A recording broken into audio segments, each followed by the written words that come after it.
We find ourselves in the sun-scorched lands of ancient Persia, a realm of sprawling deserts and magnificent kingdoms, a place of myth and legend. Our tale follows a young man known to us only as the Prince. He is not a ruler, not yet, but the son of the mighty King Shahraman, a boy eager to carve his own name into the annals of history, to prove his worth in the shadow of his powerful father. He is proud, agile, and skilled with a blade, but driven by a youthful thirst for glory. A thirst that will soon lead him down a perilous path. But before we journey on, feel free to like and subscribe, but only if you enjoy this quiet space and you'd like to hear more told in this way.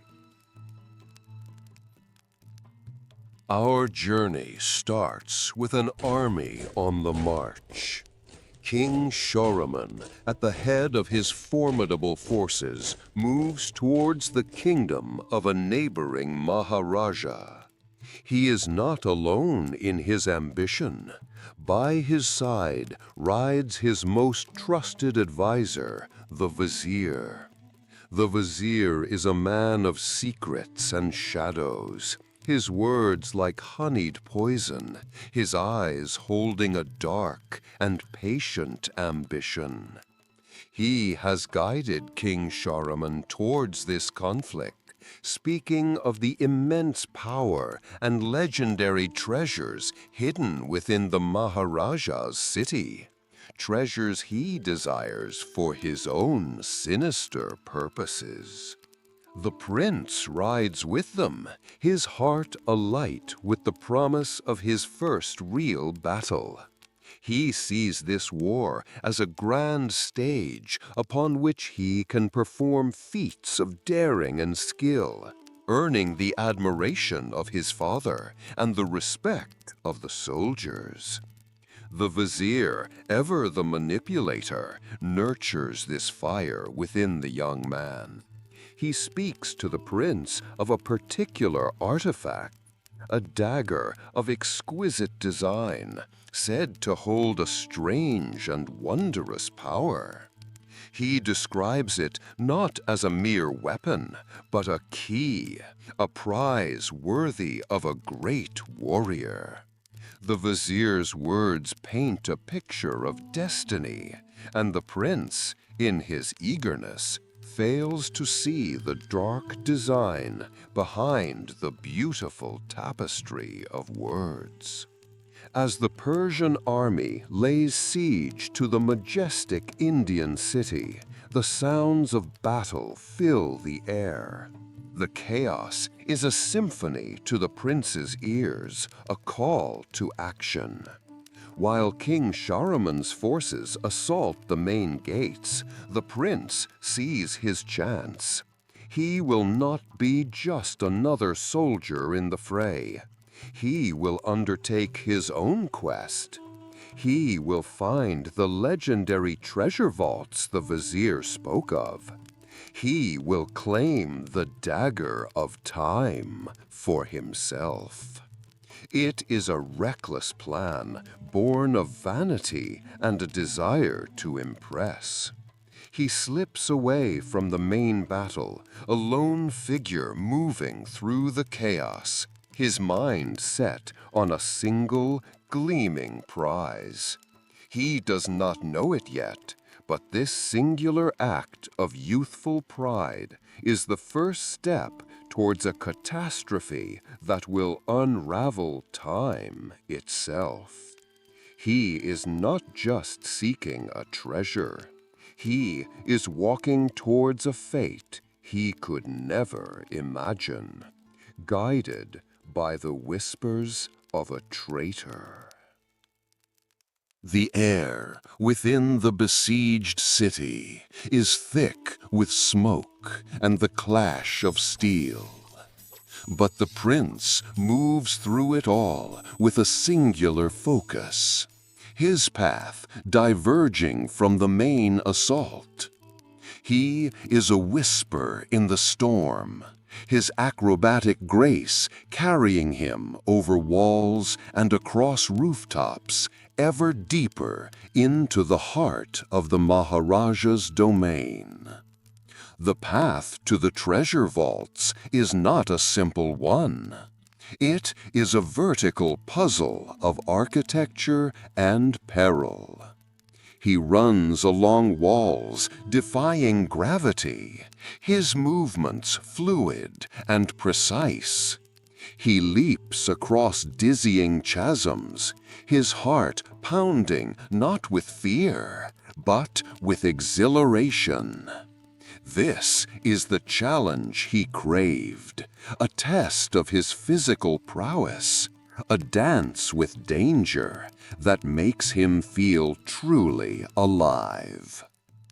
Every leap and every climb is a testament to his training, to the long years spent honing his body into a perfect instrument of agility. He feels invincible, a master of his own movement, unaware that he is a puppet moving on strings he cannot see. The vizier's words echo in his mind, fueling his determination. The dagger of time, he had said, a treasure that can make a man a legend. The prince clings to this promise, the image of the dagger burning brightly in his imagination. He pictures himself presenting it to his father, the look of pride in King Shahraman's eyes, the moment he finally steps out of that long shadow. His journey is a solitary one. He navigates forgotten corridors and crumbling ramparts, the sounds of the distant battle a constant reminder of his secret mission. He encounters the Maharaja's guards, but they are no match for his speed and skill. He dispatches them with a detached efficiency, his mind already on the prize that awaits him. These skirmishes are but minor obstacles, brief interruptions in his quest for glory. He feels no malice, only the impatience of a young man who believes he is destined for greatness and cannot be delayed. Finally, he sees it, the entrance to the fabled treasure vaults, a grand and imposing structure sealed against intruders. But for the prince, no door is truly sealed. He finds his way in through a high aqueduct, a channel of flowing water that leads into the mountain's core. The cool water is a brief respite from the heat of battle and the fire of his ambition. He moves through the ancient man-made caves, the path lit by glowing crystals embedded in the rock. The silence here is a stark contrast to the world outside, a heavy, waiting silence. The air grows cooler, and he can feel a strange energy in the air, a faint hum that seems to call to him, pulling him deeper towards the heart of the vault, towards the dagger of time. The moment of his triumph, he believes, is at hand. The treasure vault is a breathtaking sight, a cavern of wonders filled with more gold and jewels than the young prince had ever imagined. Great chests overflow with gleaming coins, and precious stones glitter from every surface, catching the faint light in a dazzling display. For a moment, he is stunned into silence by the sheer scale of the Maharaja's wealth. But he is not here for gold or gems. His eyes scan the chamber, searching for the one treasure that matters, the one the vizier promised would bring him unparalleled glory. And then he sees it. At the very center of the vault, resting on a pedestal, is the Dagger of Time. It is small, more ornate than a simple weapon, with a strange hourglass-shaped hilt filled with a glowing golden sand. It seems to pulse with a life of its own, an almost imperceptible hum vibrating in the air around it. It is even more magnificent than the vizier had described. Beside it stands another object, far larger and more imposing, a colossal hourglass wrought from shimmering crystal and dark metal, easily twice the height of a man. The prince gives it only a passing glance, his attention completely captivated by the dagger. This is his prize, the symbol of his victory. As he approaches the pedestal, he feels a strange resistance, a subtle warning in the air. But his ambition shouts louder than any premonition. He reaches out and closes his hand around the dagger's hilt. The moment his skin touches the metal, a jolt of energy shoots up his arm. The glowing sand within the hilt swirls violently, and a strange whisper seems to echo in the chamber, a voice without a source. The prince, startled but undeterred, pulls the dagger from its resting place. As he does so, a section of the vault's wall collapses, revealing a hidden passage. The chamber begins to shake, the structure groaning under some immense strain. He knows he must leave quickly. Meanwhile, the battle for the city reaches its climax. King Shahraman's army overwhelms the last of the Maharaja's defenses. The king himself, a powerful and just ruler, accepts the Maharaja's surrender with honor. But the vizier is there, his shadow falling over the proceedings. He immediately begins to enact his plan, identifying the key treasures he truly sought. He points his men towards the colossal hourglass, ordering them to seize it with great care. He also seeks out the Maharaja's daughter, the beautiful and proud Princess Farah, taking her captive as a gift for his sultan in Azad. He is a spider, carefully gathering the threads of his web, and the prince, with the dagger now in his possession, is the final, crucial piece. The vizier knows that the dagger is useless without the sands, and the hourglass is merely a container without the dagger to unlock it. He has manipulated a king and his son to bring both parts of this ancient, terrible power together. The trap is now set. Clutching the dagger of time, the prince makes his escape from the collapsing treasure vault. He is flush with victory, the strange energy of the dagger humming in his hand, a feeling he mistakes for the thrill of success. He emerges back into the chaos of the conquered city to find the battle is over. Persian banners hang from the walls, and the soldiers of his father's army are rounding up the last pockets of resistance. He seeks out his father, eager to display his prize. He finds King Shahraman in the main courtyard, accepting the formal surrender of the defeated Maharaja. The prince strides forward, holding the dagger aloft. King Shahraman looks upon his son and upon the dagger with a mixture of pride and confusion. He does not understand the significance of this strange weapon, but he sees the triumphant look on his son's face.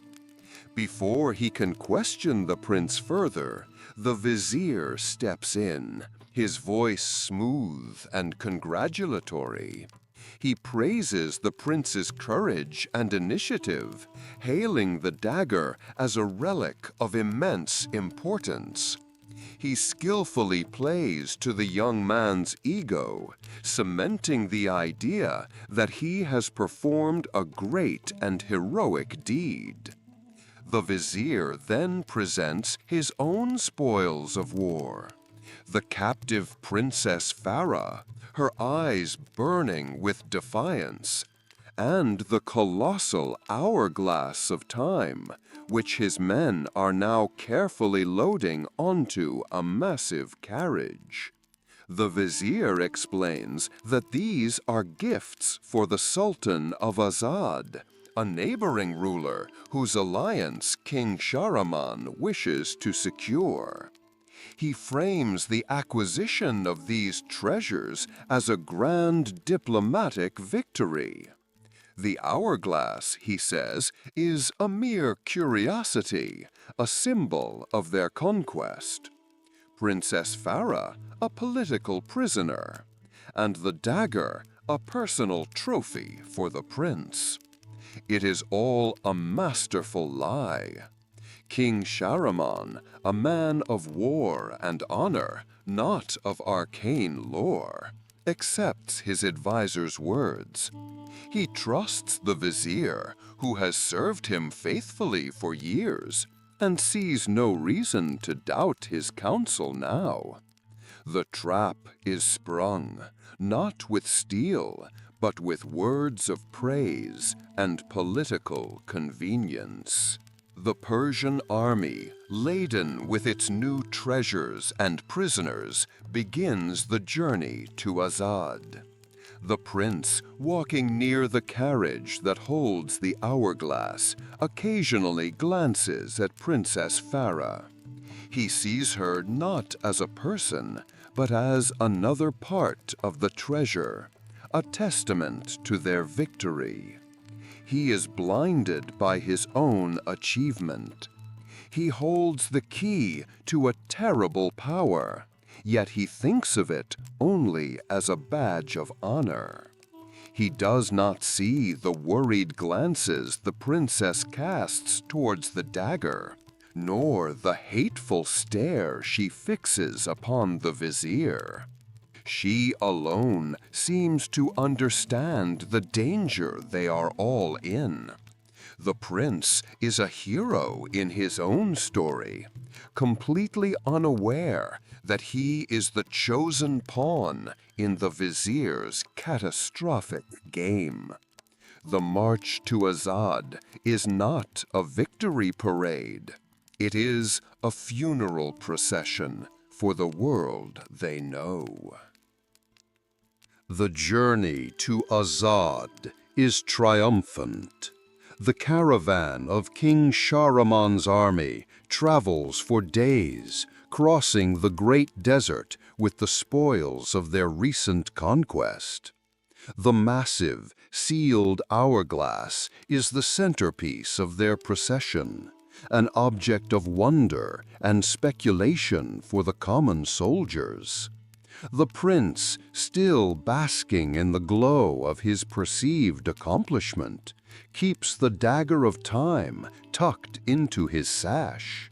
It feels like a part of him now, its strange hum a constant, reassuring presence. He barely notices Princess Farah, who travels with them as a captive. Her silent dignity, a stark contrast to the celebratory mood of the Persian army. She knows what the hourglass is, and she knows the purpose of the dagger. She watches the prince with a mixture of pity and contempt, seeing not a hero, but a fool who has stolen the key to his own destruction. They arrive at the beautiful city of Azad and are welcomed by the Sultan. A grand feast is prepared to celebrate King Shahraman's victory and the new alliance between their kingdoms. The palace is a labyrinth of perfumed gardens and grand halls, a place of peace and luxury. It is here, in this idyllic setting, that the vizier's plan will finally come to fruition. During the feast, he approaches the Sultan, presenting the gifts from the captured city. He presents Princess Farah a political offering. Then, with great ceremony, he unveils the hourglass of time in the center of the grand hall.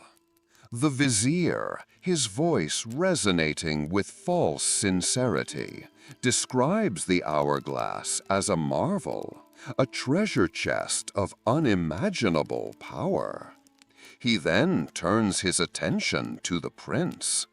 He announces to the entire court that it was the prince's bravery that secured the key to this marvel. He beckons the young man forward, encouraging him to use the dagger to unlock the hourglass, to reveal the treasure within for all to see. He paints it as the ultimate demonstration of the prince's glory, the final act of his triumph. King Shahraman, beaming with fatherly pride, nods his approval. The Sultan of Azad, intrigued, leans forward in his throne.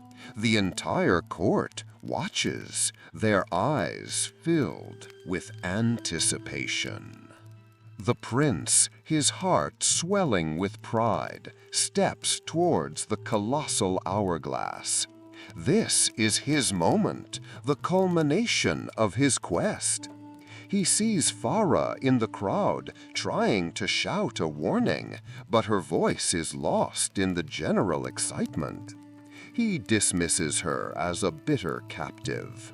He draws the dagger of time. Its hilt glows with a fierce golden light drawn to its ancient counterpart. He approaches the lock at the base of the hourglass. He feels a powerful pull, an undeniable connection between the two artifacts. For a fleeting second, a flicker of doubt crosses his mind, a sense of deep, primal wrongness. But the eyes of his father, the Sultan, and the entire court are upon him. The desire for glory, so carefully nurtured by the vizier, overpowers his intuition. He takes a deep breath and plunges the dagger into the lock. The moment the dagger of time slides into the lock of the hourglass is not met with a click, but with a deafening roar. A blinding golden light erupts from the hourglass, throwing the prince backwards. The massive crystal structure shatters, and from it pours not jewels or gold, but a maelstrom of shimmering golden sand. This is the Sands of Time, a force of immense and terrible power, and it is now free. The sands surge through the hall like a tidal wave, but they do not bury, they transform. Everyone the sands touch is instantly corrupted. The soldiers of Persia, the courtiers of Azad, even the mighty King Shahraman himself. They all cry out in agony as the golden particles wash over them. Their bodies twist and contort, their skin hardening into sand, their eyes glowing with a malevolent blue light. They become monstrous creatures, their minds erased, replaced by a singular, mindless aggression. The beautiful palace of Azad becomes a gallery of horrors in an instant. The music of the feast is replaced by the grotesque shrieks of the newly born sand creatures. The prince watches in pure terror, the dagger clutched in his hand. The sands rush towards him, but they do not transform him. The dagger, the very key that unlocked this cataclysm, now protects him. A magical amulet on Princess Farah's person also shields her from the sand's corrupting touch. And the vizier, who had been standing at a calculated distance, is also spared, a dark magical aura shimmering around him. He had anticipated this, planned for it. As the chaos erupts, the vizier uses his own sorcery to absorb a portion of the sand's power, his body crackling with newfound energy. He laughs, a sound of pure, triumphant evil, as his long-laid plans come to pass. The prince is frozen, not by magic, but by a paralyzing cocktail of shock and guilt. He sees his father, King Shahraman, now a hulking sand-wrought monster, roaring in mindless fury. He sees the people he led, the men who looked up to him, twisted into abominations. The glory he sought has turned to ash in his mouth. The vizier, now pulsing with power, approaches him. He demands the dagger, explaining that with it he can control the sands completely, achieving immortality and ultimate power. He offers the prince a place at his side, a chance to survive the nightmare he has created. The prince, reeling from the horror, refuses. A spark of his old fire returns, replaced now not by pride, but by a desperate need for redemption. He clutches the dagger, his only shield and his only weapon, and flees. The newly formed sand creatures, once his comrades and allies, now turn on him, their glowing eyes filled with murderous intent. The grand palace of Azad, once a symbol of peace, has become his personal hell, a labyrinth filled with monsters of his own making. His quest for glory is over. A new, desperate quest has just begun. The quest for survival. The Palace of Azad is a twisted reflection of its former self. The ornate hallways are now filled with rubble and crawling with hideous sand creatures. The prince is alone, hunted and consumed by a guilt so profound it threatens to shatter his mind.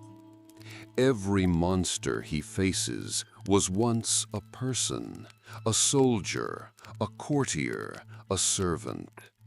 Every victory is a painful reminder of his catastrophic failure. He moves through the decaying splendor of the palace, his acrobatic skills now used not for show, but for sheer survival. The dagger of time is his only constant companion, its strange power his only defense against the horrors that lurk in every shadow. It is in this chaos that he encounters her again, Princess Farah. She, too, has survived the initial blast, protected by her medallion. She is armed with a bow, her movements swift and precise. She is not a damsel in distress, but a warrior fighting for her own life with a fierce determination. Their first re-encounter is tense. The prince sees a potential ally. Farah sees the arrogant fool who brought this curse upon them all. She holds him directly responsible for the destruction of her city, the capture of her people, and the unleashing of this sandy plague. Her words are sharp, laden with an anger that is entirely justified. The prince does not defend his actions. He cannot. He accepts her blame, the weight of his guilt pressing down on him. He knows she is right. He tries to explain, to apologize, but the words feel hollow even to him.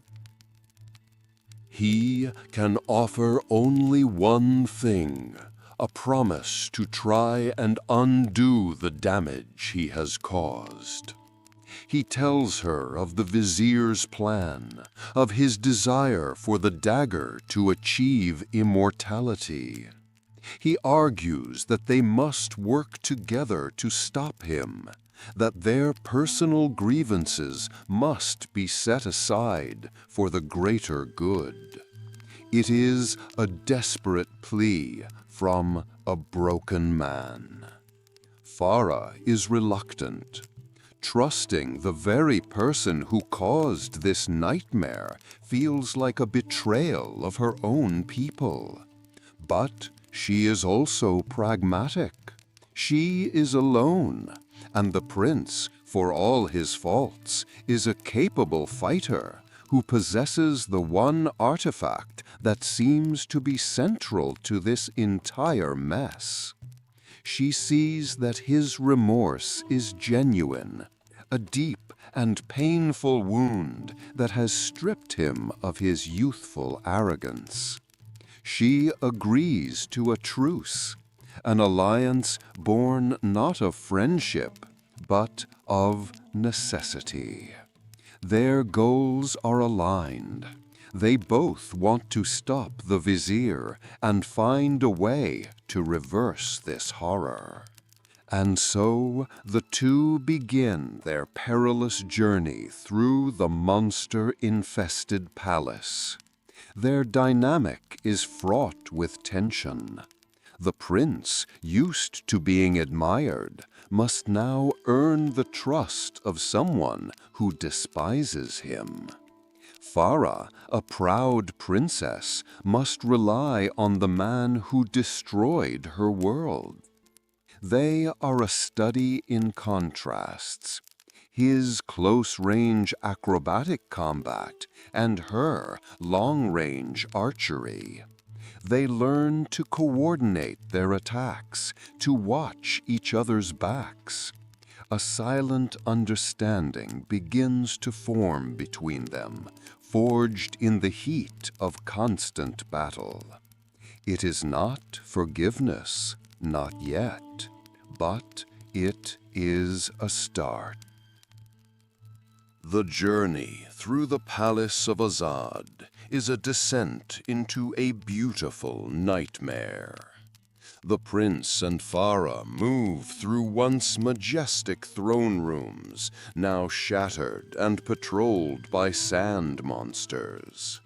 They navigate lush gardens, now overgrown and silent, save for the whispers of the sands on the wind. As they fight and survive together, the icy wall between them begins to thaw, slowly, almost imperceptibly.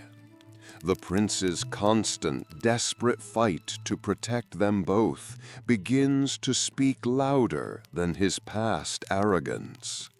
Farah, in turn, sees beyond the foolish boy who opened the hourglass and begins to see the man struggling so fiercely to atone for his sin. Their conversations are rare at first, spoken in hushed tones between battles. Farah, who grew up with the stories of the sands, begins to share her knowledge. She explains that the dagger has a power beyond just protecting him. It can manipulate time in a small way. She teaches him how to use the sands collected within its hilt to rewind moments, to pull himself back from a fatal mistake, to correct a fall or evade a deadly blow. This newfound ability becomes essential to his survival, a small measure of control in a world spun wildly out of it. It is his first taste of the power he has unleashed, a tool for redemption. The prince, in turn, opens up to her. He speaks of his father, of the desire for glory that drove him. He confesses the depth of his shame and his guilt. His confession is not a plea for pity, but a simple statement of fact. In these quiet moments, surrounded by darkness and danger, they cease to be the prince and the princess. They are simply two people bound by a shared catastrophe. A fragile trust begins to grow. He learns to rely on her guidance and her arrows, and she learns to rely on his blade and his agility. They develop a rhythm, a partnership that is both elegant and deadly. There are moments of startling intimacy amidst the horror. In a quiet bathhouse, a sanctuary from the sand creatures, they speak not of the vizier or the sands, but of themselves. Farah asks him his name, a simple question that no one has thought to ask. The prince, who has been defined by his title, has no easy answer. It is a moment of vulnerability that brings them closer than any battle. Later, trapped in an elevator, they are forced into close proximity, the tension between them shifting from animosity to a different kind of awareness. A bond is forming, no longer just of necessity, but of genuine affection and respect. He is starting to fall in love with her, drawn to her strength, her intelligence, and the fire in her spirit. She, too, finds herself looking at him with a new softness in her eyes. But the shadows of their world are deep, and the path to redemption is fraught with a sorrow neither of them can yet foresee. Their journey through the palace leads them to a vast, astronomical clock tower, a place of ancient knowledge. Here, the prince has a vision. Dipping the dagger of time into a sacred fountain, he is shown a glimpse of the future, a cryptic and disturbing prophecy. He sees himself and Farah in the treasure vault of the Maharaja, the place where this all began. He sees her taking the dagger from him, a look of grim determination on her face. The vision is unclear, fragmented, but it plants a seed of doubt in his mind. After all they have been through, could she betray him?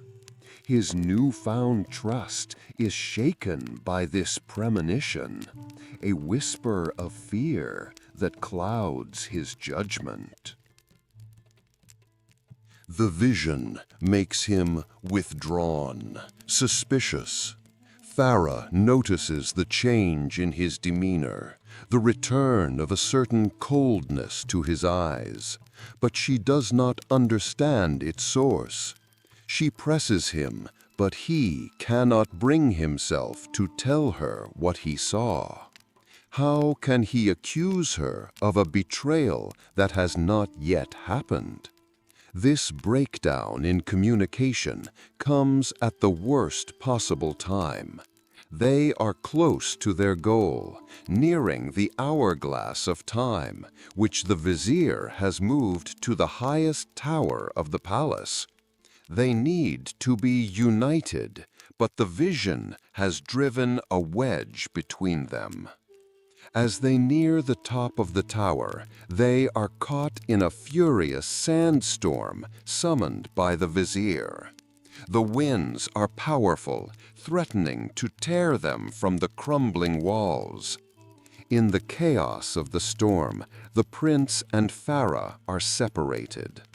A chasm opens between them, too wide to leap.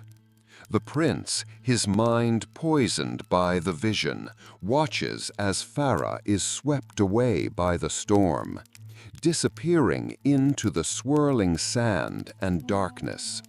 He calls her name, his voice filled with a desperate panic that overrides his suspicion. He tries to get to her, but it is impossible. He is alone once more, just as he reaches the pinnacle of the palace. He finds her moments later in the chamber of the hourglass. But she is not alone. The vizier is there, his power now immense. Farah is trapped, held captive by a group of sand creatures. The vizier taunts the prince, mocking his failure to protect the princess. He once again demands the dagger. The prince, seeing Farah in danger, is filled with a renewed rage. He refuses, preparing for a final confrontation. But the vizier is a coward at heart. He has no intention of fighting the prince directly. Instead, he uses his sorcery to trigger a collapse, sending the floor beneath the prince crumbling away. The prince falls, plunging down into the dark, secret places beneath the palace. The dagger still clutched in his hand, Farah's captive image burned into his mind. He has been defeated, not by a blade, but by his own fear and the vizier's cruel cunning. The prince survives the fall, landing in the darkness of the palace dungeons, a place that feels more like a tomb. He is wounded, weary, and utterly alone. The vizier has Farah, and he has the hourglass. All seems lost. His despair is a heavy shroud, the guilt over leaving Farah behind, a fresh, open wound. He almost gives up, but the thought of her and the burning need to avenge his father pushes him onward. He begins the slow, arduous climb back up, fighting his way through the forgotten depths of Azad's foundations. It is here, in the quiet darkness of the tomb, that he finally finds Farah. But it is too late. He finds her lying on the cold stone floor, slain. She had fought her captors, fought to escape the vizier, but she was overwhelmed. The prince rushes to her side, his heart shattering. He cradles her lifeless form, the vibrant, fiery princess, now still and silent. The depth of his grief is absolute. In this moment of ultimate loss, he finally understands the truth of his feelings for her. He loved her, and in his fear and suspicion, he had failed her. As he grieves, the vizier's mocking voice echoes from above. He taunts the prince from the chamber of the hourglass, gloating over his victory. He reveals his final plan: to pierce his own heart with the dagger of time, to fully merge with the sands and become an immortal god. The vizier's words are a torrent of arrogant pride, but the prince barely hears them. His world has narrowed to the tragic figure in his arms. The love that had just begun to bloom has been brutally cut down. Filled with a cold, silent rage, the prince gently lays Farah to rest. His youthful arrogance is long gone, burned away by guilt. His hope for redemption through love is now gone as well, turned to ash. All that remains is a singular, focused purpose.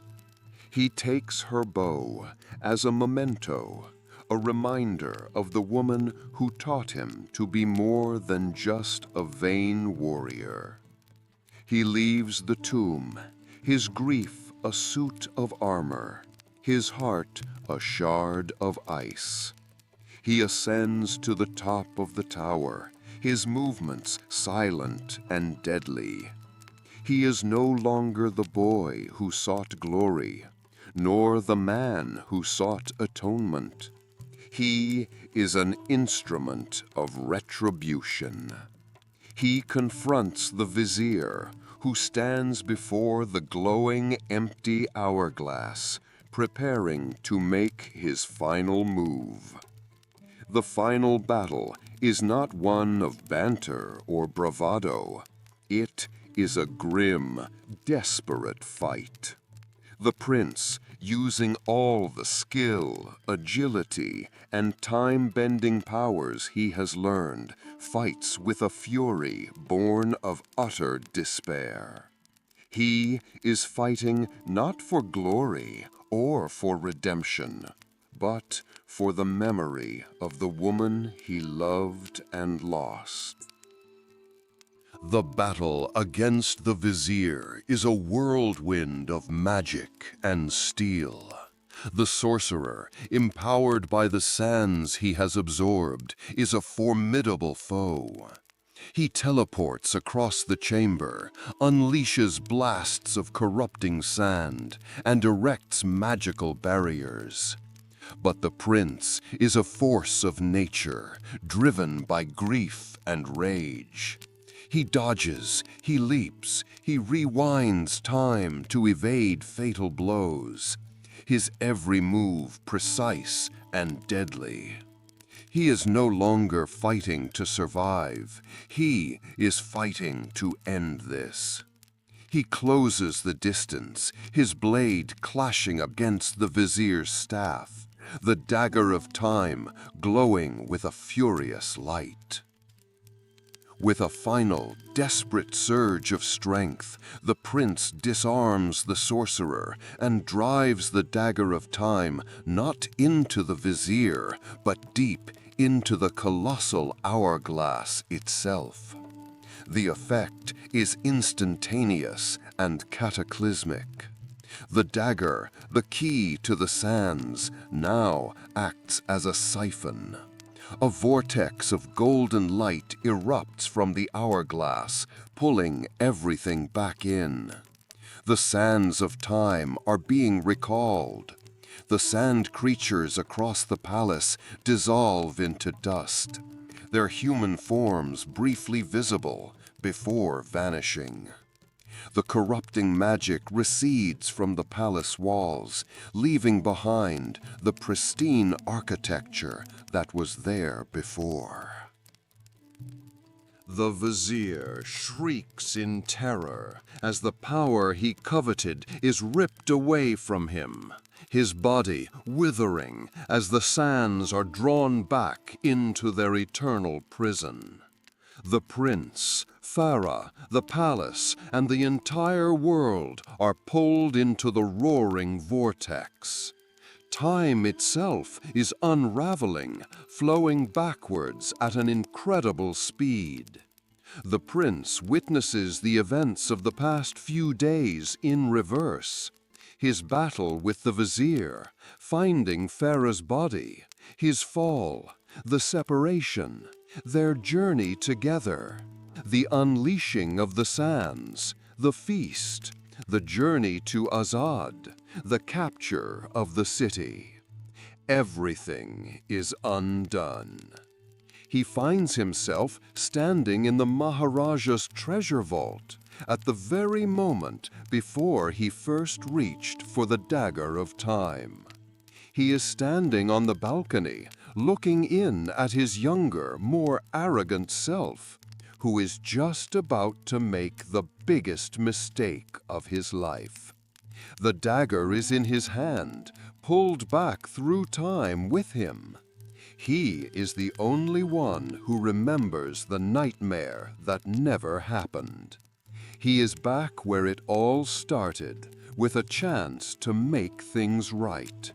The great rewind is complete. The world is saved from a catastrophe that only he knows occurred. But his journey is not yet over. He has one last thing to do, one final ghost to confront. He must now face himself. But more importantly, he must find Farah and warn her of the traitor in her father's court.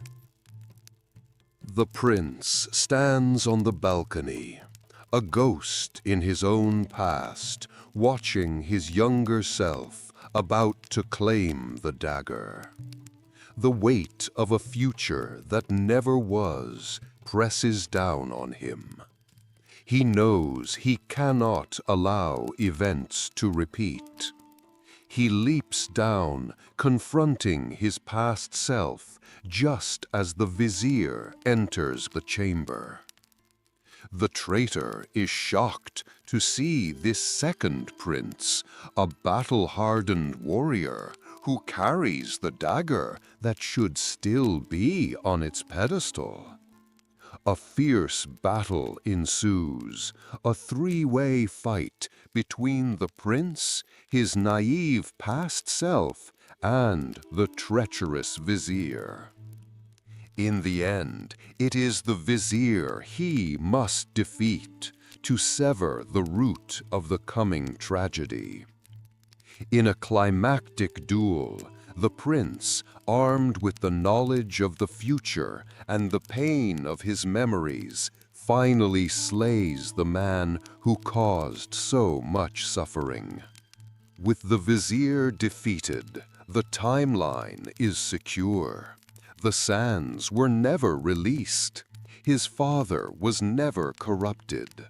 Azad was never cursed.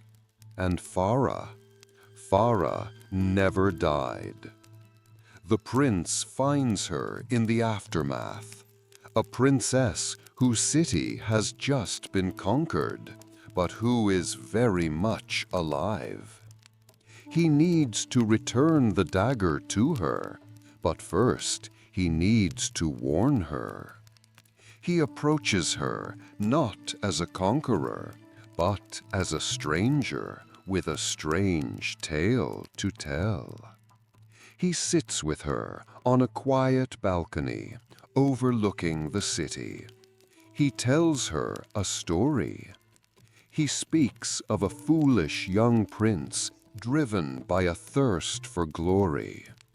He recounts the tale of the vizier's betrayal, the unleashing of the sands, the monsters, the reluctant alliance with a brave princess, and the love that grew between them in the heart of a nightmare.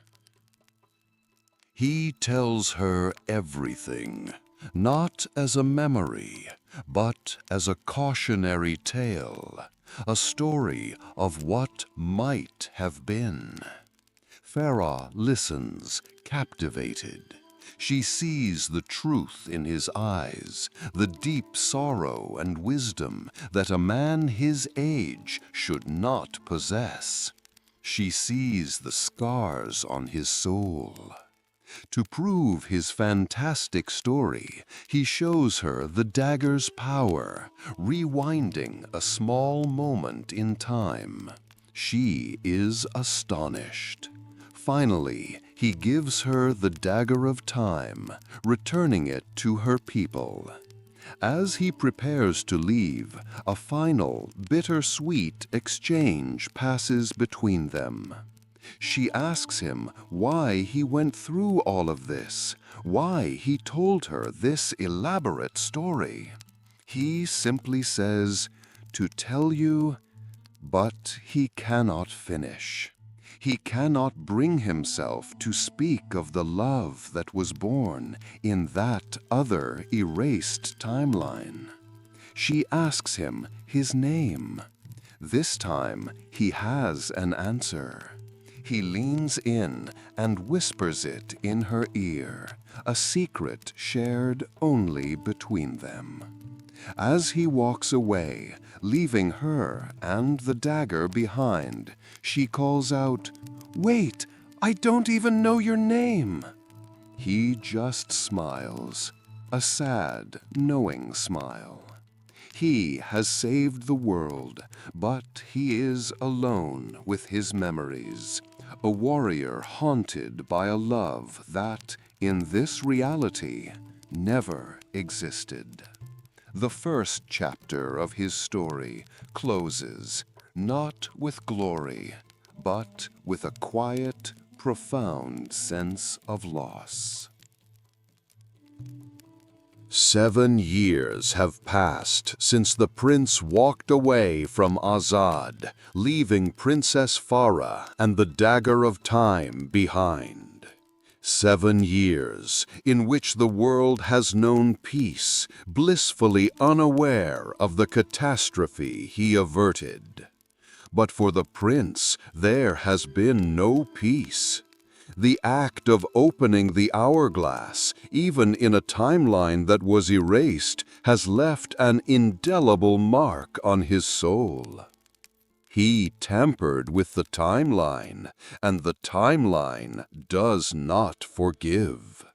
He has become an anomaly, a loose thread in the tapestry of fate, and something has come to correct the error. Our story finds the prince again, but he is not the boy who sought glory, nor the man who found bittersweet redemption. He is a different person entirely.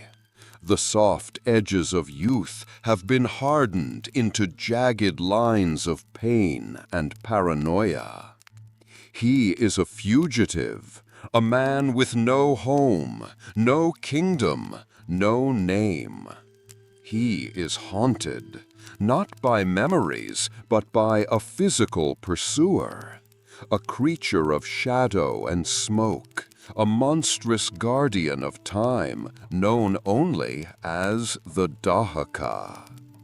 This relentless entity exists for a single purpose: to erase the prince from existence and restore the proper flow of time.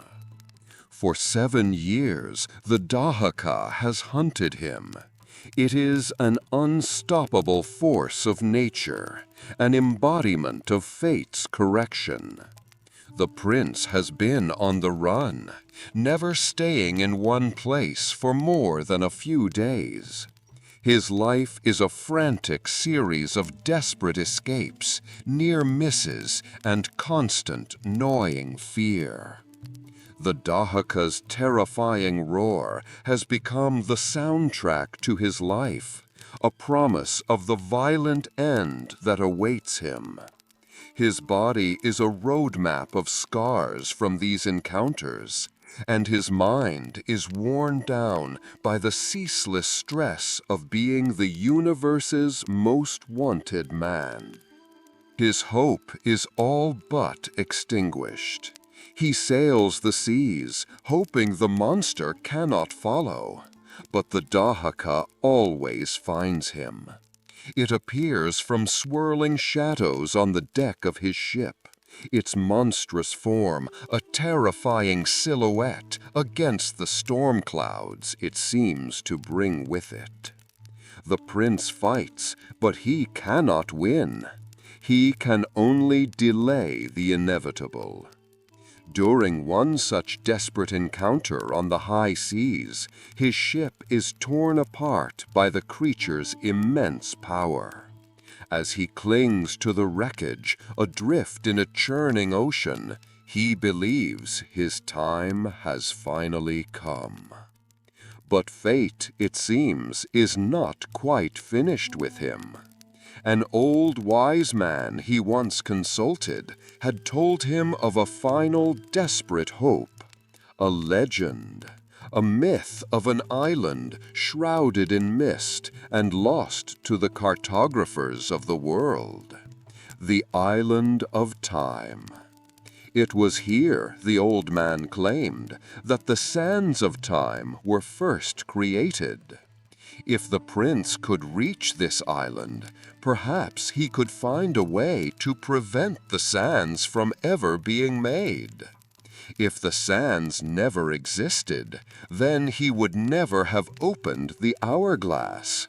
The timeline would be corrected at its source, and the Dahaka would have no reason to hunt him.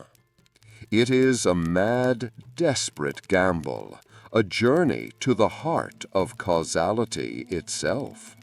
And as he clings to the debris of his shattered ship, he sees it on the horizon, rising from the mist like a phantom, the shores of the Island of Time. The sea casts the prince upon a dark, sandy beach, the wreckage of his ship strewn across the shore like the bones of some great beast. He is battered, exhausted, but alive. Before him looms the Island of Time, a place of stark and menacing beauty. Jagged cliffs claw at the sky, and ancient, colossal ruins speak of a civilization long dead. A profound and unsettling silence hangs over the island, broken only by the crashing of the waves and the cry of unseen birds. This is the place from the legends, the last hope of a man who has none left. As the prince drags himself from the surf, he is not given a moment's respite. A figure emerges from the shadows of the ruins. She is clad in black, her face obscured, her movements lithe and deadly. She attacks without a word of warning, her twin blades a blur of deadly motion. The prince, weary as he is, parries her strikes, his own skills honed by 7 years of constant fighting. Their duel is fierce and desperate, a dance of death on the black sands. He does not know who this woman is or why she wants him dead. He knows only that he must survive. He is an intruder here, and the island's guardians have come to greet him. He manages to disarm and subdue her, but she vanishes into the shadows as quickly as she appeared, leaving him with more questions than answers. Who was she, and what is she protecting?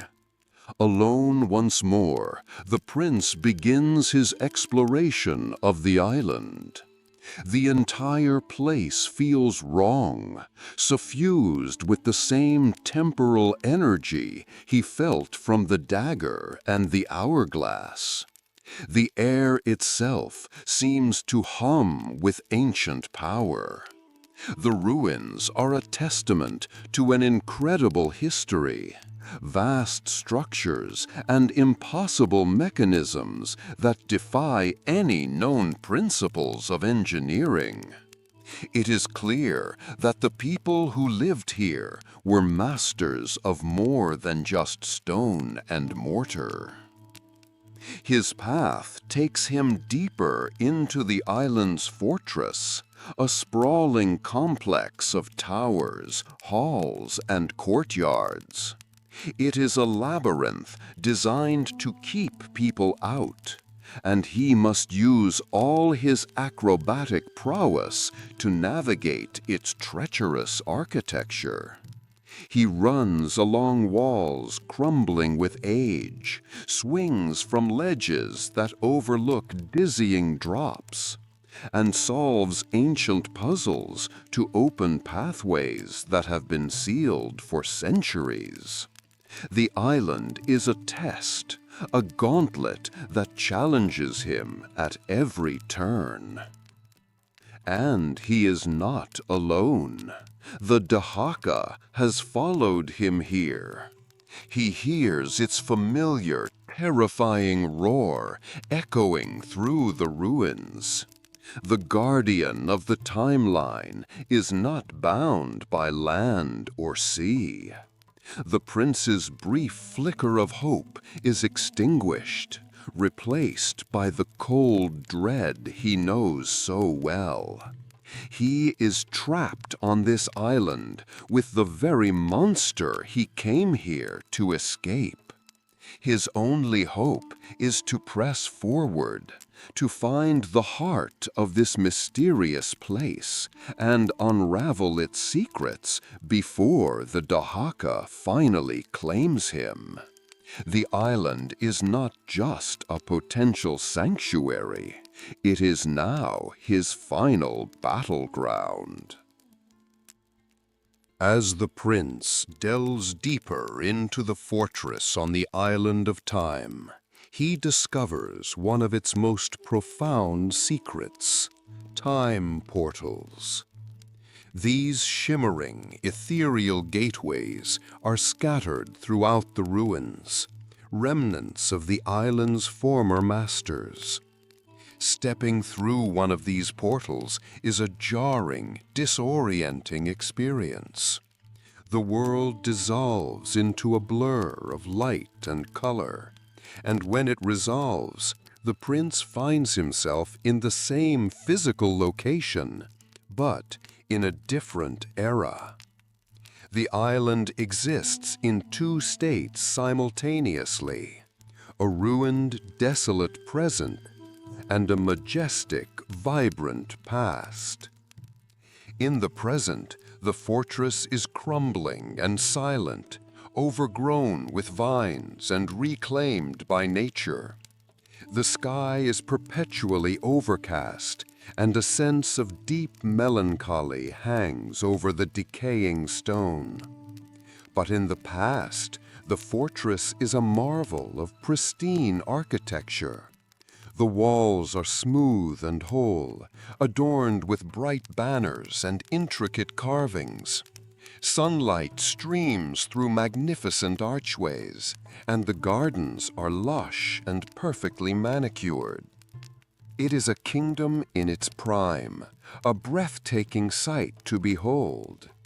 But it is eerily empty. There are no people, no guards, no courtiers. It is a perfect, beautiful palace frozen in time, a silent testament to a glory that has long since vanished. The prince soon learns that he must use these portals to navigate the fortress. A path that is a collapsed ruin in the present might be a perfectly intact bridge in the past. A door that is sealed by rubble in the present might be open in the past. The island becomes a complex four-dimensional puzzle. He finds himself constantly shifting between the two timelines, the echoes of the past providing the means for his passage through the present. This constant shifting takes a toll on his mind, blurring the lines between what is and what was. The Dahaka, however, adds a terrifying complication to this temporal puzzle. The creature can only exist in the present timeline. It cannot follow him into the past. These journeys into the island's golden age become his only moments of safety, brief sanctuaries from the relentless hunt. He will be navigating a treacherous chasm in the ruined present, hear the Dahaka's monstrous roar, and dive desperately through a time portal, emerging into the sunlit peace of the past, while the monster rages just on the other side of the temporal veil.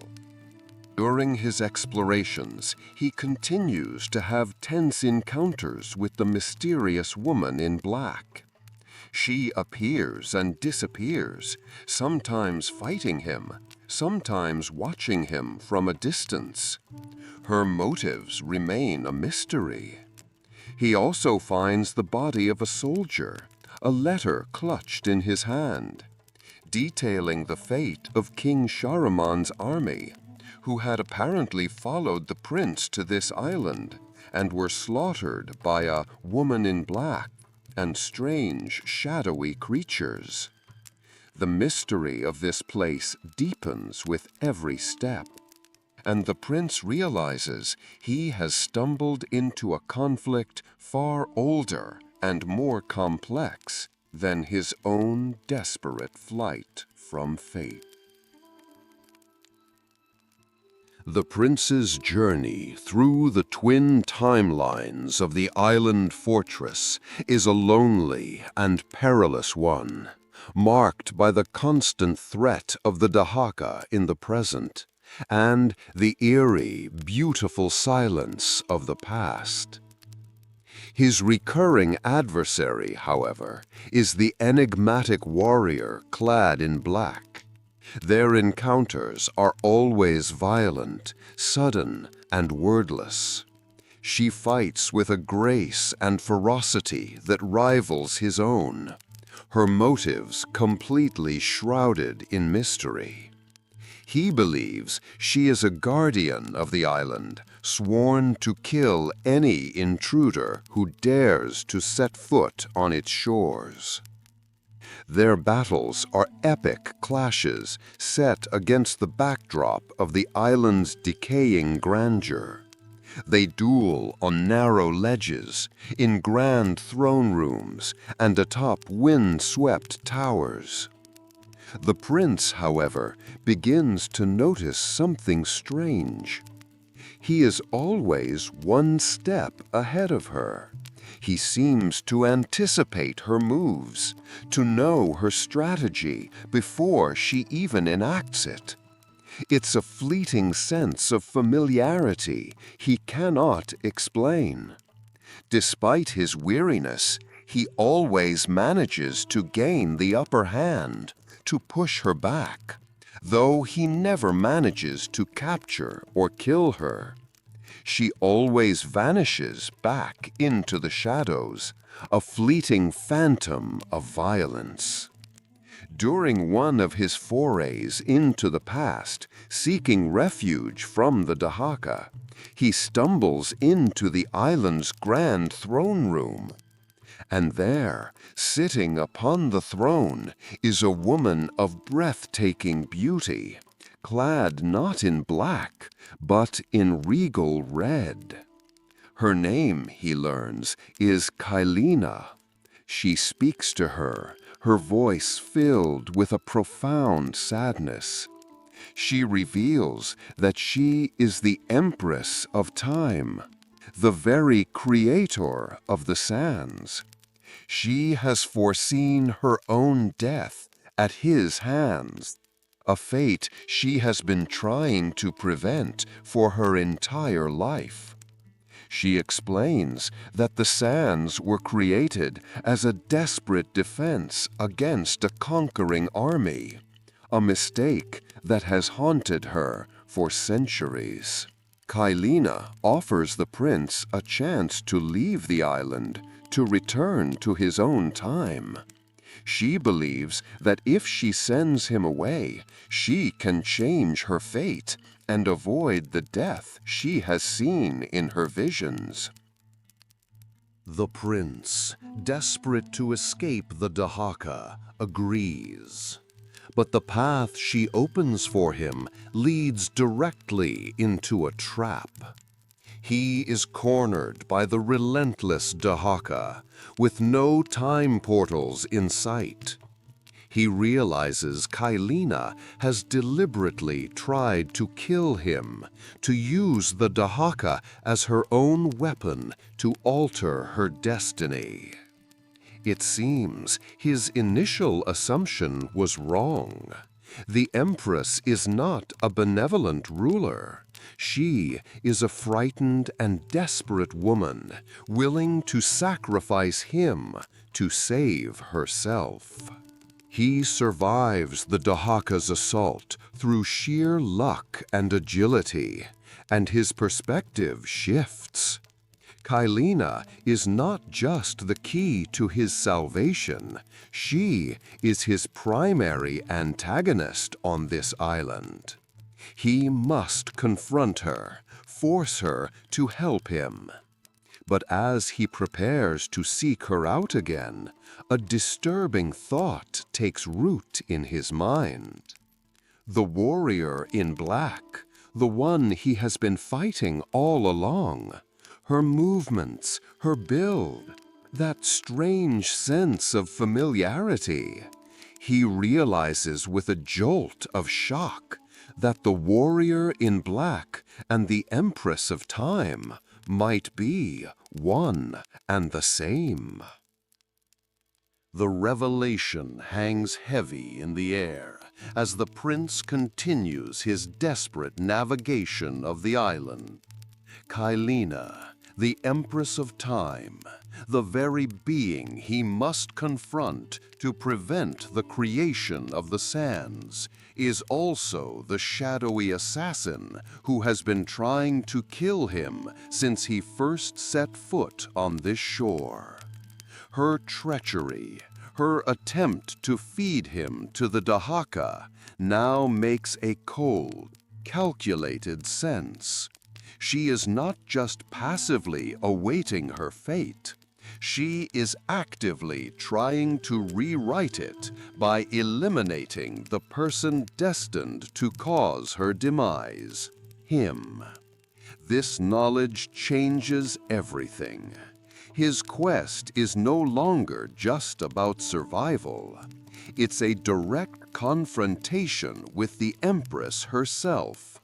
He must reach her in the throne room in the past, the only place where she seems to exist as herself and not as the Dark Warrior. His journey becomes more focused, more determined.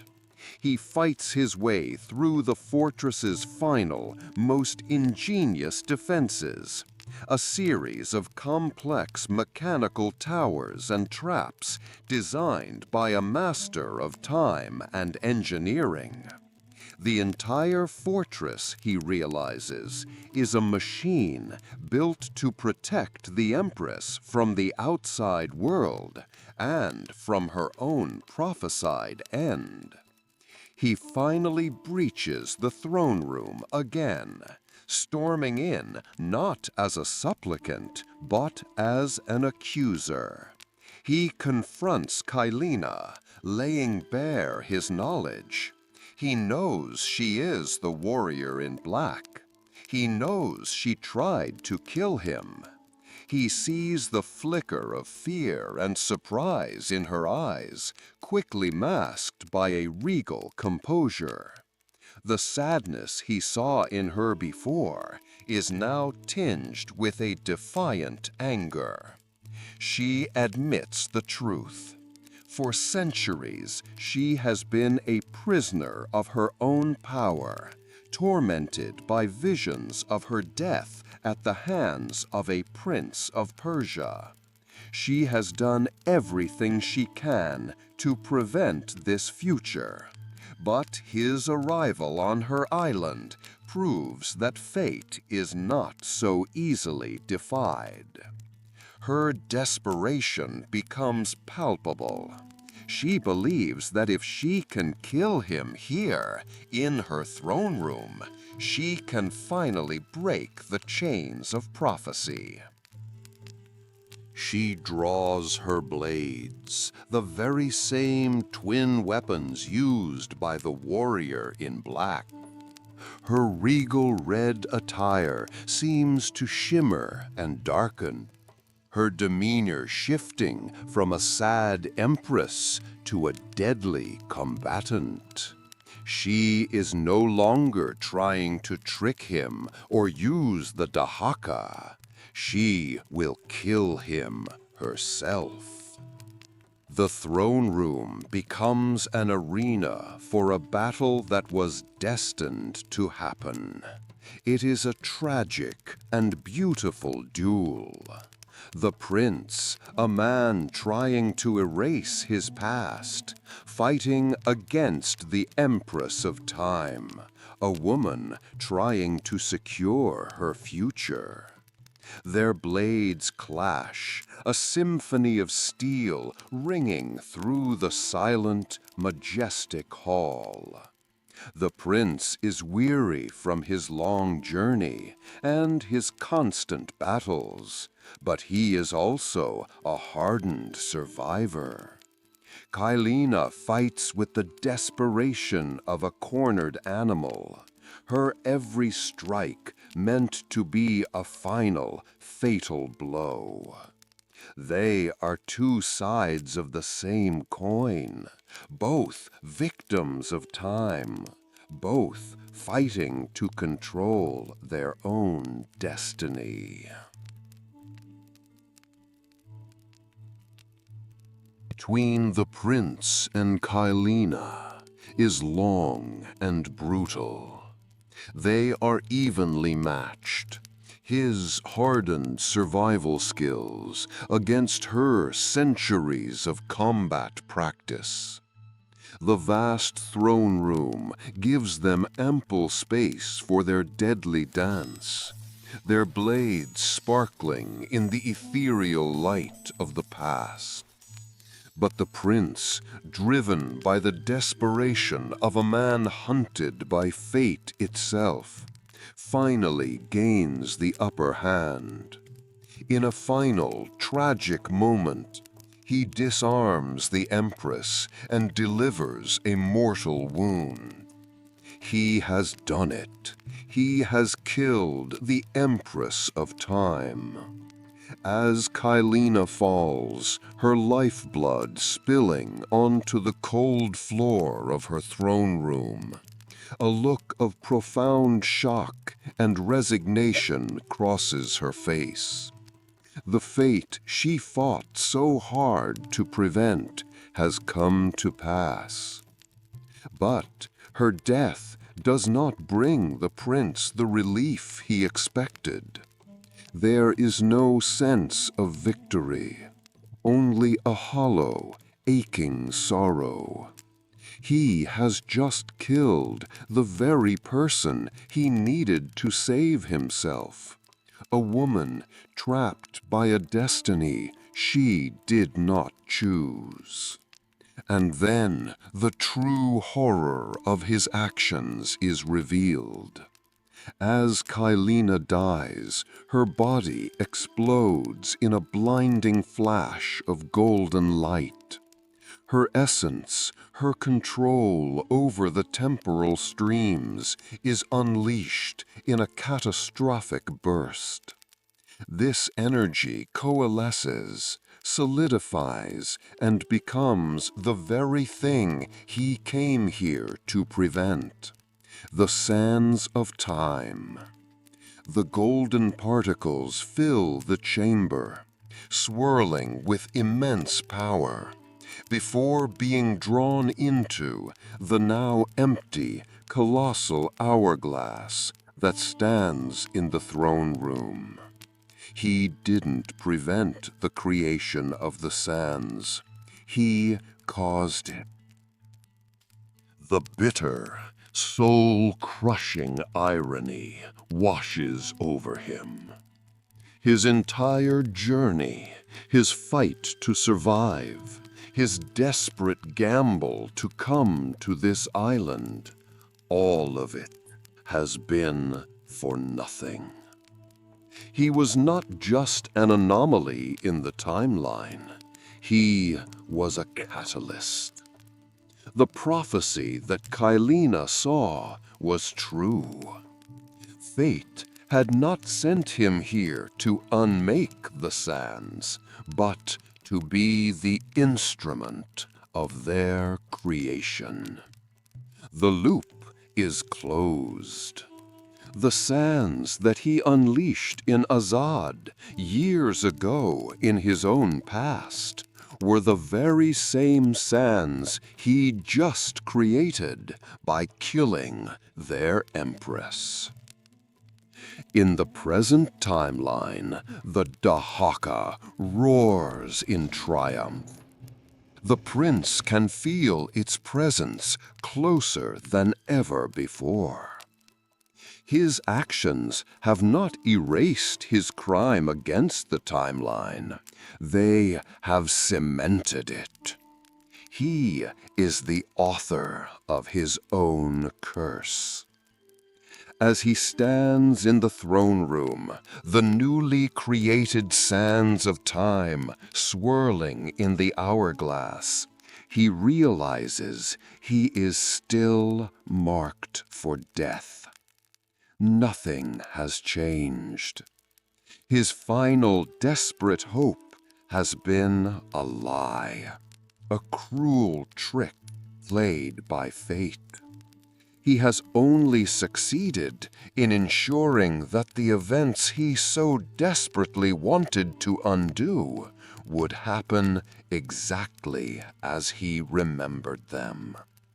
He has failed. Completely and utterly. Despair is a cold, dark ocean, and the prince is drowning in it. He has created the sands of time, sealing his own fate. The Dahaka is now free to hunt him in the past as well as the present, as his crime is now embedded in the very fabric of this island's history. As he flees the throne room, the monster hot on his heels, he stumbles into a hidden catacomb, a burial chamber deep within the island's foundations. It is here that he finds his last, most desperate, and most terrible hope. He finds a mask. An ancient inscription on the wall tells the story of the Mask of the Wraith. It is a cursed artifact that allows the wearer to exist in the same timeline as their past self. By donning the mask, a person can change their own history, but at a terrible cost. The mask feeds on the wearer's life force, slowly killing them. And another being, the Sand Wraith, is created to ensure the timeline remains balanced. The prince, with nothing left to lose, sees this not as a curse, but as a final, insane opportunity. He can go back.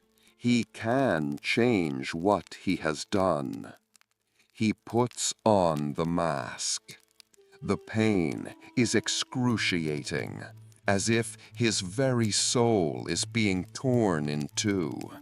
His body transforms, his skin becoming dark and desiccated, his eyes glowing with a blue spectral light. He is no longer the prince. He has become the Sand Wraith, a spectral being that exists between life and death. His health is constantly draining, and he can only replenish it by absorbing the sands of time that now litter the island. He has traded one curse for another, a swift death from the Dahaka for a slow one from the mask. As the Sand Wraith, he is a ghost in his own story. He moves through the fortress, witnessing his own past actions from a new, horrifying perspective. He sees the prince, his past self, arriving on the island. He sees him fighting Kaileena in her guise as the warrior in black. He understands now that his purpose is to ensure that his past self reaches the throne room and confronts the Empress. He must shepherd his own history towards the conclusion he now wishes to change. It is a maddening, paradoxical existence. The most crucial part of his new plan is to deal with the Dahaka. The creature is drawn to the timeline's primary anomaly, the prince. But now there are two of them. The Wraith realizes he can manipulate the creature. He must engineer a situation where the Dahaka finds and takes his past self, the original prince. If that prince dies, the mask will fall off the Wraith, and the Wraith will become the one true prince again, free from his predetermined path. He must sacrifice his own past to save his future. It is a desperate, mind-bending plan, a final roll of the dice against the unyielding power of fate itself. As the Sand Wraith, the prince is a master of his own tragic play. He stalks his past self through the fortress of time, an unseen puppet master pulling the strings of his own destiny. It is a tormenting experience, watching his own ignorance, his own arrogance, knowing the terrible outcome that awaits him. He must ensure that the prince makes all the right moves solves all the right puzzles to arrive at the throne room at the designated time. Several times he must intervene, moving a block or turning a lever that his past self could not, ensuring the timeline proceeds as it must. His primary goal is to orchestrate the death of his past self. He watches the duel between the prince and Kaileena from the shadows. He knows that immediately after the Empress dies, the Dahaka will appear to claim him. The Wraith's plan is to let the Dahaka take the prince, who is weakened from his fight. By sacrificing his past self to the Guardian of Time, the Wraith will become the sole prince, and the conditions of his death will have been met, hopefully satisfying the timeline. He sets his plan in motion. Just as the prince delivers the final blow to Kaileena, the Sand Wraith emerges from the shadows. The Dahaka appears roaring, but it is momentarily confused. There are two anomalies. The original prince, exhausted from his fight, is the easier target. The Dahaka lunges, grabbing the prince and consuming him, erasing him from the timeline. The moment his past self is destroyed, the mask of the Wraith clatters to the floor. The dark, desiccated form of the Wraith shimmers and reforms. He is the prince once more, whole and alive. He has done it. He has cheated fate. But his gambit is not yet complete. He is now the one true prince, standing in the throne room just moments before he is destined to kill Kaileena. He has created a new, alternate timeline. Kaileena is still alive, astonished and confused by the bizarre events she has just witnessed. The prince knows that simply killing her will only repeat the cycle. He must find another way. He must change not just his fate, but hers as well. He realizes that the Dahaka is vulnerable to only one thing, the water of time, which flows through the fortress. His new plan forms in an instant. He will not kill Kaileena. Instead, he will bring her with him into the present. In the present, the Dahaka is the supreme power. He will lure the monster into the throne room and fight it there. If he can kill the Dahaka, the guardian of the timeline, then both he and Kaileena will be free. It is an even more audacious plan than the last, to fight an embodiment of fate itself.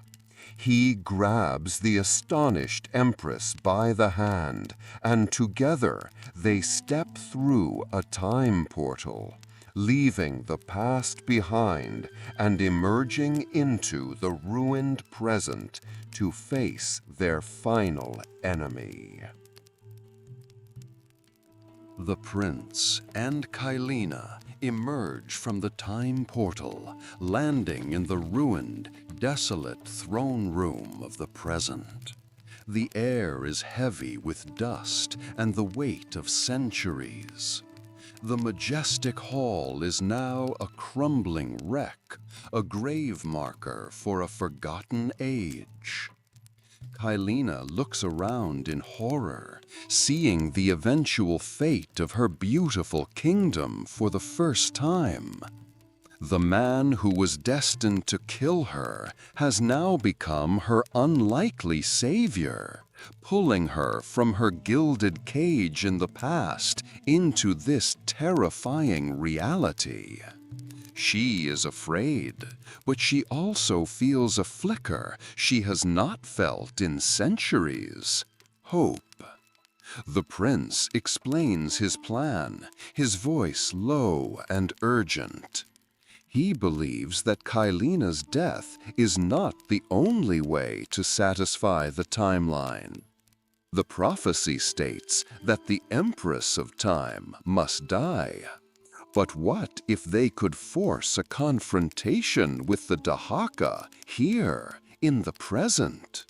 If he can defeat the Dahaka, the agent of fate, then perhaps they can both escape their prescribed destinies. It is a wild theory, a desperate gamble based on a sliver of a chance. Kaileena, with no other options, agrees to trust him. Her fate is now inextricably linked with his. Their alliance is a fragile one, born of shared desperation. He, the man who has seen the future and fought to change it. She, the woman who has been a prisoner of it.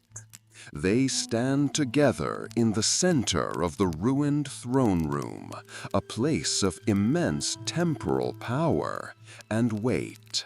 They do not have to wait long. They do not have to wait long. They do not have to wait long. The Dahaka senses their presence. The walls begin to tremble, and a familiar, terrifying roar echoes through the chamber. The guardian of the timeline emerges from swirling shadows, its monstrous form even more terrifying in the confines of the hall. Its attention is fixed on Kaileena. The prince was the original anomaly. But by bringing the Empress into the present, he has created an even greater temporal disturbance.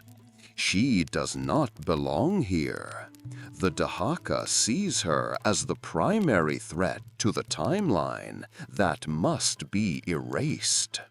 It ignores the prince, its glowing eyes fixed solely on the terrifying Empress. The battle begins.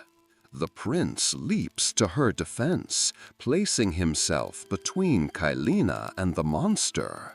He can't harm the Dahaka with his blades alone. He knows this from his many painful encounters. He must use the environment, his agility, and his intelligence. Kaileena, no mere damsel, joins the fight, her own blade striking at the creature, creating distractions, buying the prince precious seconds. They fight together, not as adversaries, but as partners. A man fighting to save the woman he was meant to kill, and an empress fighting alongside the instrument of her prophesied doom. The battle for their future has begun.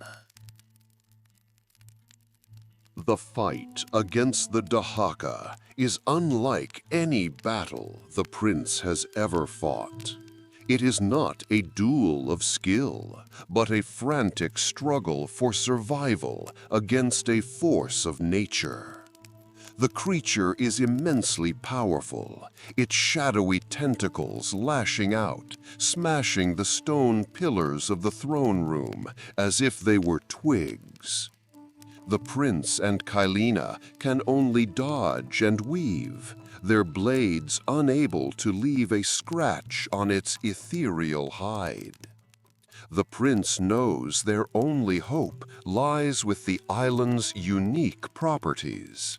he needs to lure the Dahaka to water.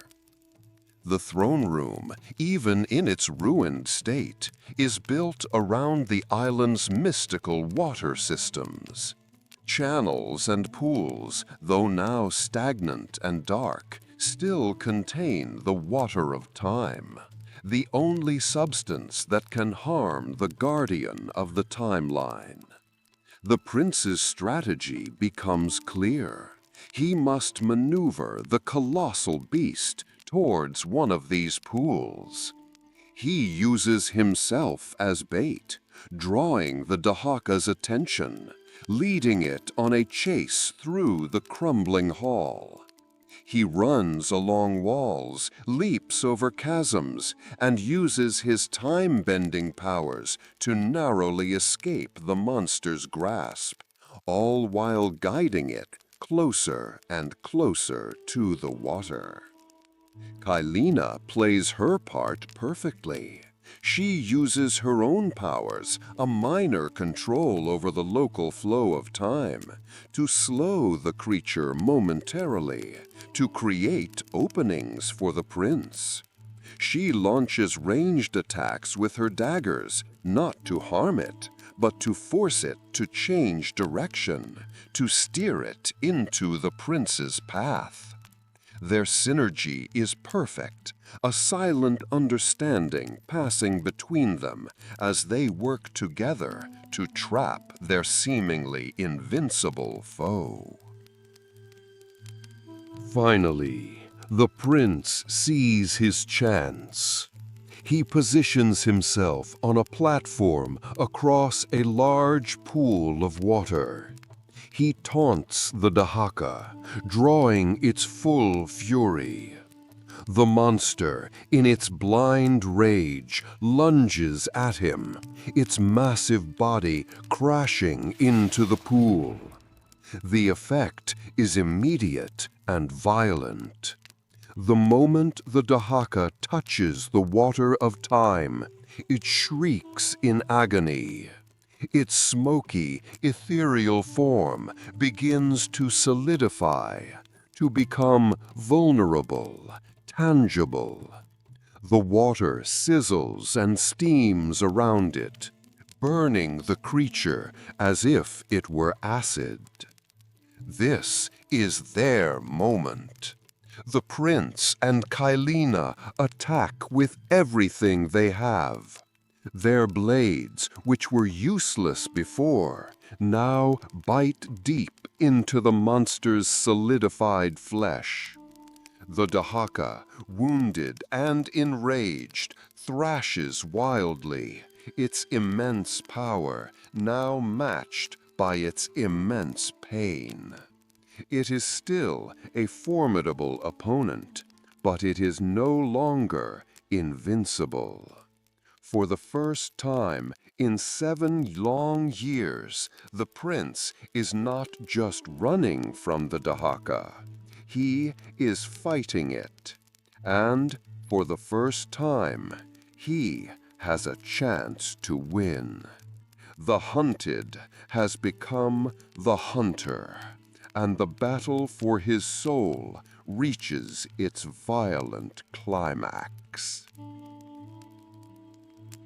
The final phase of the battle is a brutal, desperate affair.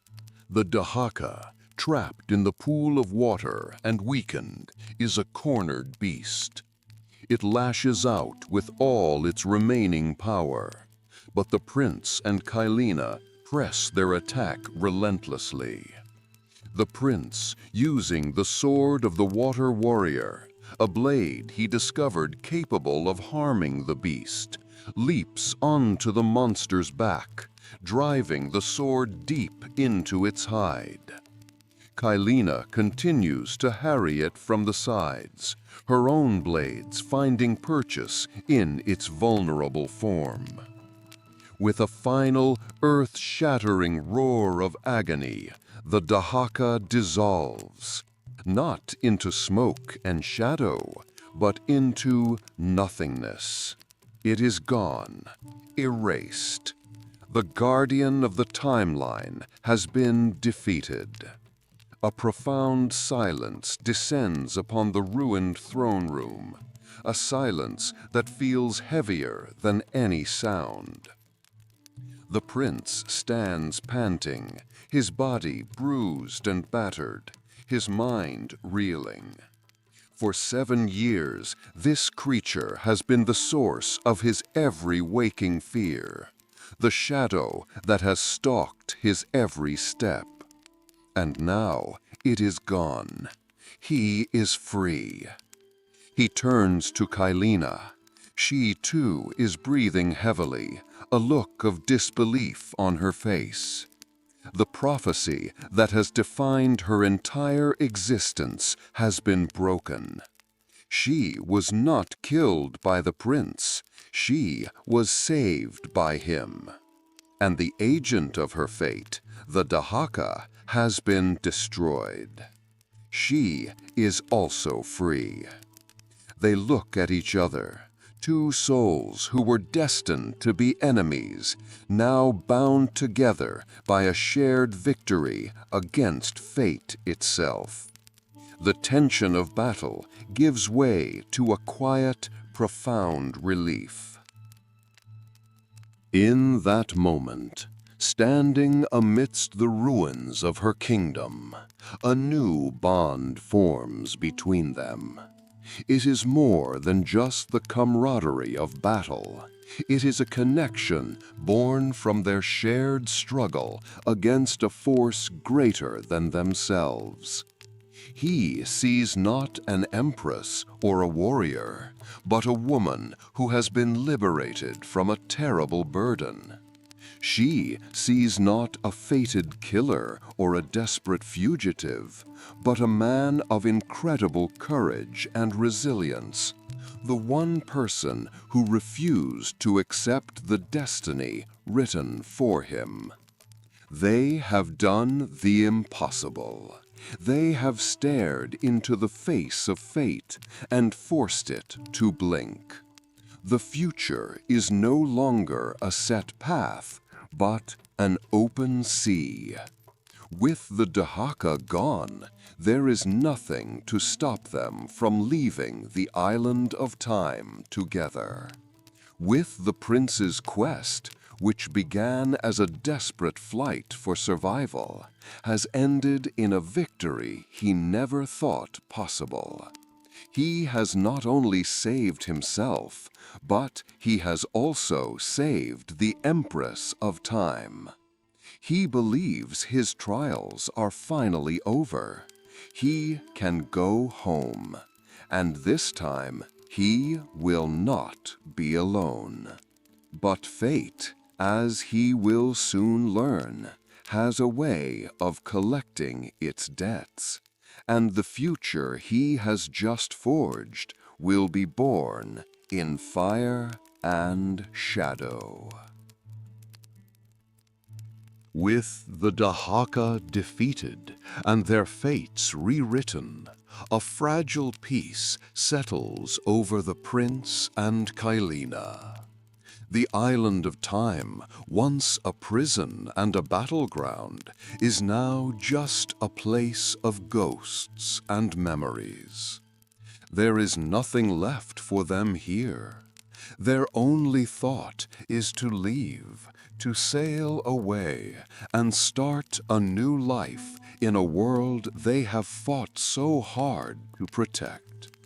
They find a ship, one of the many vessels that have wrecked upon the island's treacherous shores, and through their combined efforts, they make it seaworthy. The voyage home is a quiet and contemplative one. The endless expanse of the ocean is a calming balm after the claustrophobic terror of the island and the relentless pursuit of the Dahaka. For the first time in 7 years, the prince can breathe without fear. He can rest. During the long days and nights at sea, he and Kaileena talk. She tells her of her long, lonely life as the Empress, a prisoner of her own power and prophecy. He, in turn, tells her of his own past, of the foolish boy who sought glory in his father's army, and of the terrible price he paid for it. He even tells her of Farah, the princess from his erased timeline, a memory that still brings a shadow of sorrow to his eyes. A deep and powerful affection grows between them. They are two damaged souls who have found solace in each other. He is drawn to her strength and her ancient wisdom, and she is drawn to his unbreakable will and the kindness he has shown her despite their destined enmity. On the deck of the ship, under a canopy of stars, they find not just peace, but love. It is a love forged in the fires of a shared struggle, a quiet and profound connection that promises a new beginning. The prince believes he has finally found what he was looking for, not glory, not just redemption, but a future. As they approach the shores of his homeland, the prince points towards the horizon, towards the great city of Babylon, his home.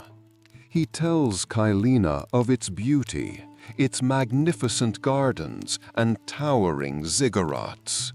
He promises her a life of peace there, a place where she will be safe, where they can leave the ghosts of the past behind them.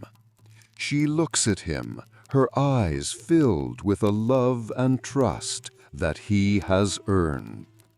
But as their ship draws closer to the port of Babylon, a scene of horror unfolds before them. The sky is not clear and blue, but choked with black smoke. The familiar silhouette of the city is jagged and broken. Great fires rage through the streets, and the sounds of battle and screaming carry across the water. His home is not a sanctuary of peace. It is a war zone. The prince stands on the deck in stunned silence, his heart turning to ice. The war he thought he had won is not over. It has simply followed him home. The hope of a peaceful future shatters against the vision of his burning city. His journey through hell is not over. He has just arrived at a new circle of it. The sight of Babylon burning is a dagger to the prince's heart.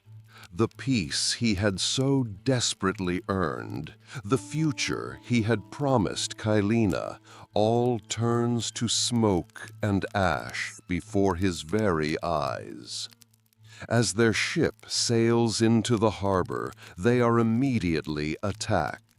A volley of flaming arrows rains down upon them. A hostile ship rams theirs, and enemy soldiers swarm the deck. The prince and Kaileena fight back to back, their brief moment of peace shattered by the brutal reality of war. They are skilled, but they are overwhelmed. During the chaotic battle, a catapult stone smashes into their ship, throwing both of them into the water. The prince is separated from Kaileena. He is washed ashore, alone, in the lower districts of his own besieged city. He calls her name, but his voice is lost in the din of war. His first thought is to find her, But as he begins to move through the war-torn streets, a new and terrible transformation begins to take hold. A dark energy radiates from a fresh wound on his arm, a cut from an enemy chain whip during the fight. This chain was no ordinary weapon.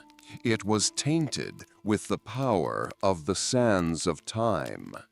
The golden particles, the source of all his misery, have found him once again. Agonizing pain racks his body. His arm glows with a sickly, corrupting light. He falls to his knees, his mind fracturing. A new voice, a cruel and arrogant whisper, echoes in his head. It is a part of him, yet separate, a manifestation of all his pride, his rage, and his bitterness, given life and voice by the corrupting influence of the sands. He fights it, but he is weakened. He stumbles through an alleyway and collapses, his body convulsing. When he rises, he is changed. His skin is pale, his eyes glow with a cold fire, and dark patterns like blackened veins cover his body. The dagger-tail whip of his enemy now fuses to his arm, becoming a part of him. This is the birth of the Dark Prince, his cruel and merciless alter ego. In this new form, he is stronger, faster, and more ruthless. The voice in his head goads him on, urging him to embrace the power, to forget his weakness and his guilt. As he fights his way through the city, searching for Kaileena, he finds himself shifting between his two selves. In the shadows, away from water, the Dark Prince holds sway. But contact with water purifies the corruption, albeit temporarily, returning him to his normal self, horrified by the monster he is becoming. He finally catches sight of Kaileena. She has been captured by the invaders and is being dragged through the streets towards the palace. But he also sees their leader, the man commanding this assault on Babylon, and his blood runs cold. It is the Vizier. The man he killed in the rewritten timeline is here, alive and powerful. He understands now. By saving Kaileena, she prevented her from ever creating the Sands of Time. Without the sands, the events of his first adventure in Azad never happened. The Vizier was never defeated. He has spent the last 7 years growing his own power, raising an army, and has now come to conquer Babylon. The prince's attempt to erase his past has simply unleashed a different, more terrible future. The prince watches in horror as the resurrected Vizier drags Kaileena towards the palace. The Vizier, it seems, has learned of the Empress of Time from his own dark studies. He knows that her death will unleash the sands, and he has orchestrated this entire war just to capture her. The prince's desperate act to save her on the island of time has only served to deliver her directly into the hands of his old enemy. The bitter irony is a poison in his veins. He tries to intervene, to fight his way to her, but he is just one man against an army. He follows them to the high balconies of the palace, the very heart of his home. There, the vizier performs a dark ritual. He taunts the prince, who is watching, helpless from a distance. He speaks of his long-laid plans, of the power he will soon command. He then takes a cursed dagger, not the dagger of time, but a weapon of his own dark design, and plunges it into Kaileena's heart. The prince screams, a sound of pure agony and despair. For the second time in his life, he is forced to watch a woman he loves die before his very eyes. Kaileena's death is just as the prince remembered it from the original timeline. Her body explodes in a cataclysmic burst of golden energy. The sands of time are unleashed upon Babylon. The vizier's army and the people of Babylon are consumed by the storm, transformed into monstrous sand creatures. The curse the prince had confined to Azad has now been brought upon his own home. And the vizier, standing at the epicenter of the blast, absorbs the full power of the released sands. He does not just control them, he becomes them. His body transforms, growing to a colossal size, his form shifting and unstable, a being of pure temporal energy and ancient malice. The vizier has become unstoppable. The shockwave from the release of the sands slams into the prince. The corruption from his wound, which he had been fighting to control, now floods his system completely. The voice of the Dark Prince roars in his mind, and the transformation is absolute. He is thrown from the balcony by the force of the blast, his body completely overwhelmed by the dark power. As he falls, the vizier, in his new godlike form, laughs, his victory seemingly complete. The prince lands far below, in the city streets. The infection of the sands has saved him from the fall, but at a terrible cost. He is trapped in the form of the Dark Prince, a cruel and powerful creature fueled by rage and sorrow. The voice in his head is now dominant, mocking his grief, urging him to seek revenge, to embrace the raw power he now wields. His quest is no longer about survival or redemption. It is a raw, burning quest for vengeance. He must kill the vizier.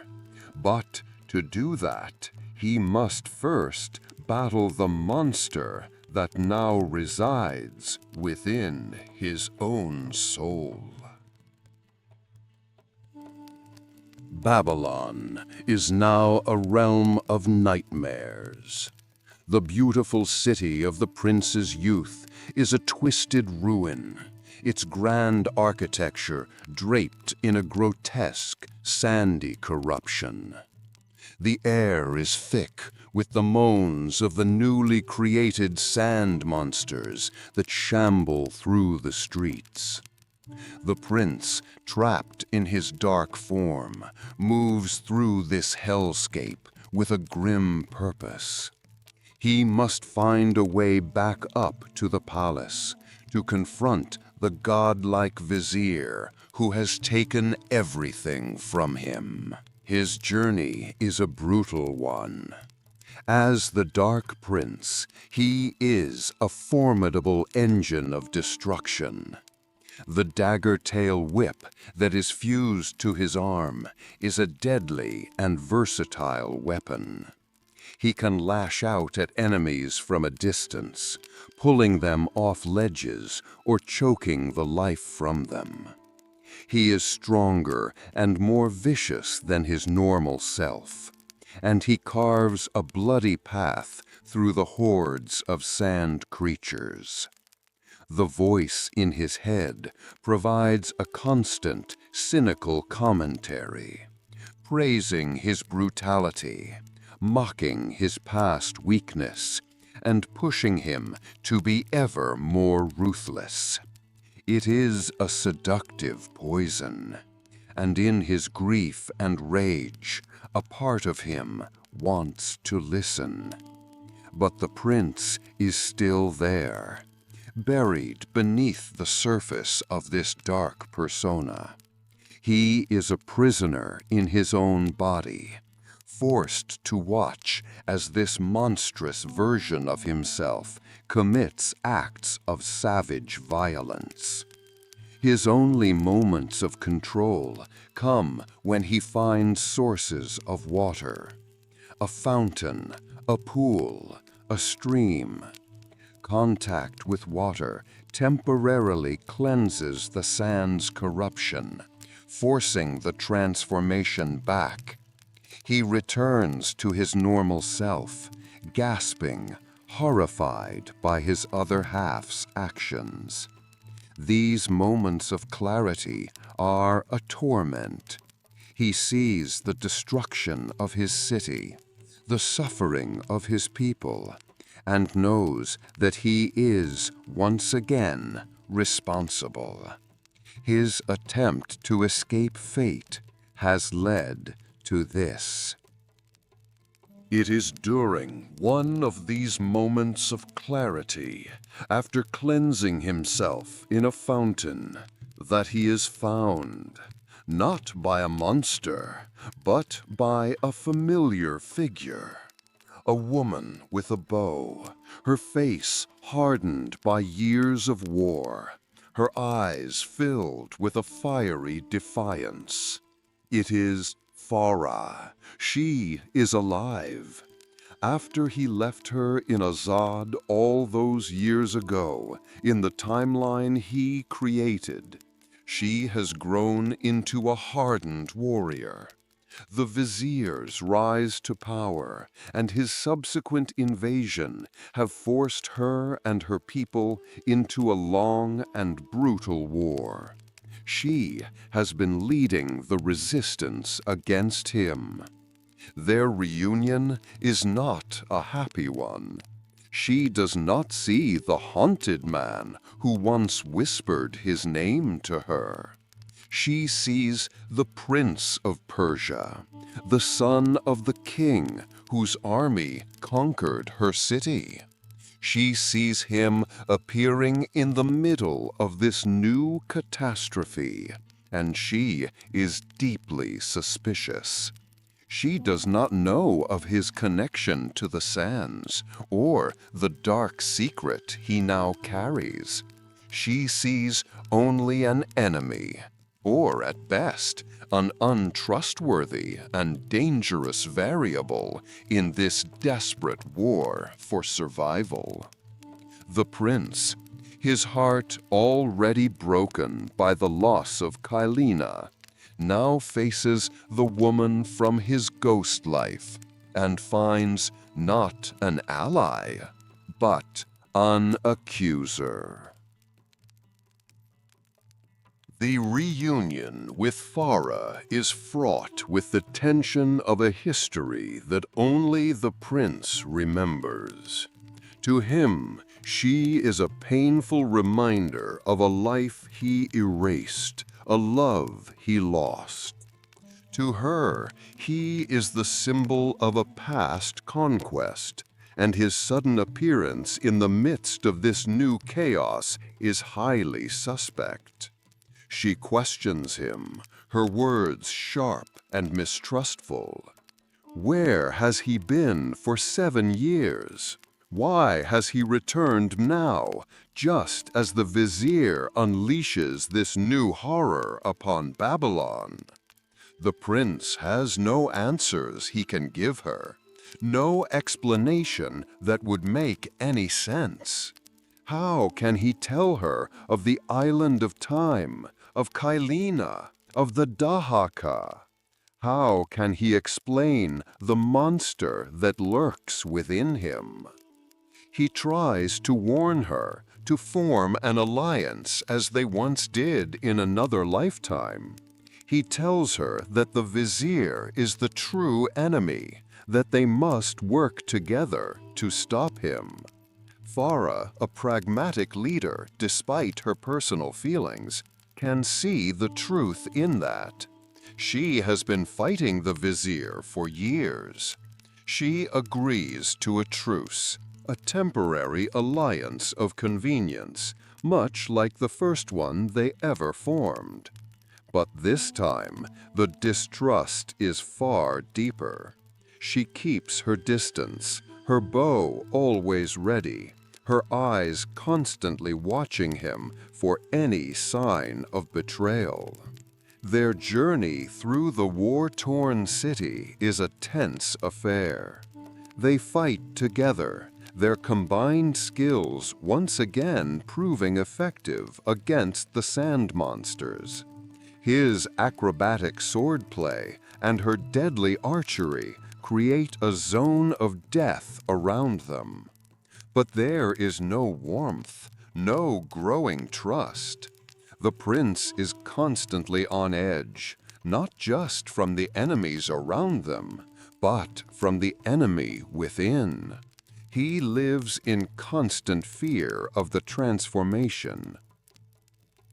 He actively seeks out shadows and dark corners to avoid water, which he knows would reveal his normal, less powerful self.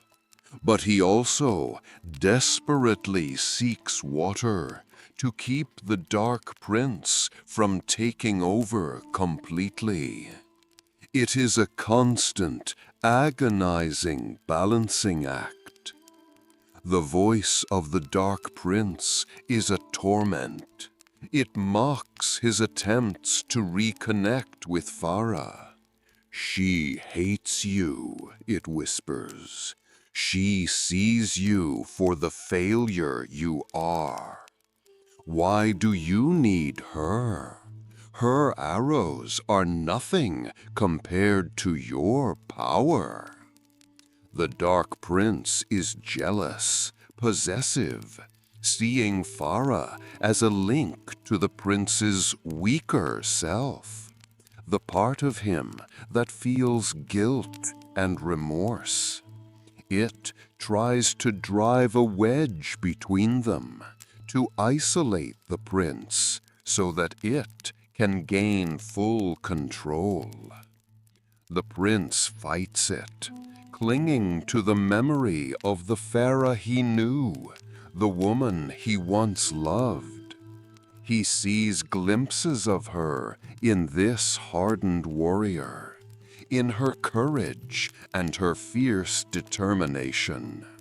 He wants to protect her, to earn her trust again, but the darkness within him makes it impossible. Every conversation is strained. Every shared glance is filled with suspicion. He is walking a tightrope over a pit of despair, fighting a war on 2 fronts, one for the soul of his city and one for the soul of his very being. The city of Babylon has become a treacherous, vertical battlefield. The prince and Farah must ascend, making their way towards the palace where the vizier has established his throne. Their path is not a simple one.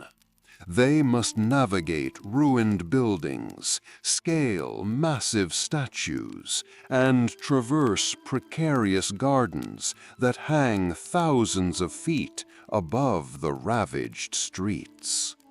The scale of the destruction is immense, and their goal seems impossibly distant. This journey forces them into a grudging reliance on one another. The prince's unparalleled agility allows him to reach places she cannot, activating levers or lowering ropes for her.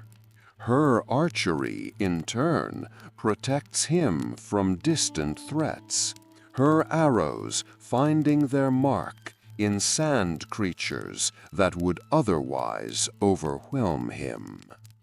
Their uneasy partnership is most tested during a desperate chase through the city. They acquire a chariot, a relic from a royal procession, and must race through the crumbling streets and highways of Babylon, pursued by the vizier's elite sand guards in their own war chariots. The sequence is a frantic, chaotic blur of speed and violence. Farah takes the reins, her skill as a horsewoman evident as she navigates the wreckage-strewn roads at breakneck speed. The prince stands in the back, his sword a whirlwind of steel, deflecting attacks and cutting down the enemies who leap onto their chariot. It is a moment of pure, adrenaline-fueled cooperation. For a brief time, there is no suspicion, no dark secrets, only the shared, desperate need to survive. They shout instructions to each other over the roar of the wheels and the clash of steel. They function as a single unit, a testament to the warriors they have both become. They manage to outrun their pursuers, crashing their chariot in a cloud of dust and splinters. But they are alive and further along their path. The shared danger has, for a moment, bridged the gap between them. But the prince's internal war rages on. The Dark Prince grows more powerful, more insistent. The constant fighting and the stress of the journey feed the rage and darkness within him. The voice in his head is a constant companion, a venomous whisper that twists his every thought. It points out Farah's lingering suspicion as proof of her worthlessness. It frames his reliance on her as a weakness. "You are a god in waiting," it hisses. "Why do you crawl when you were meant to fly? Cast her aside." The prince resists, but it is a losing battle. The corruption is spreading. He finds it harder to control the transformations.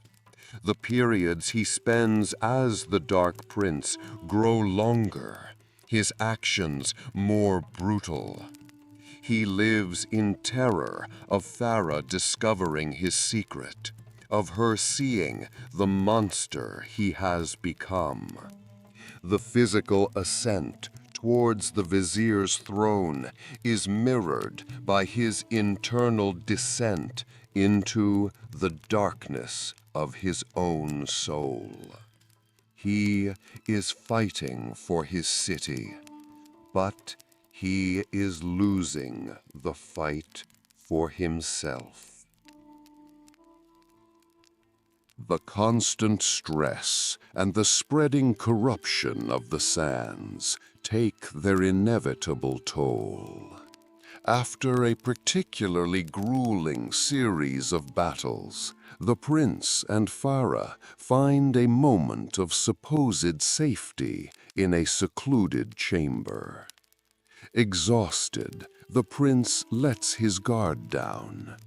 He is away from water, and the darkness he has been holding back with sheer willpower finally overwhelms him. The transformation happens suddenly, convulsively.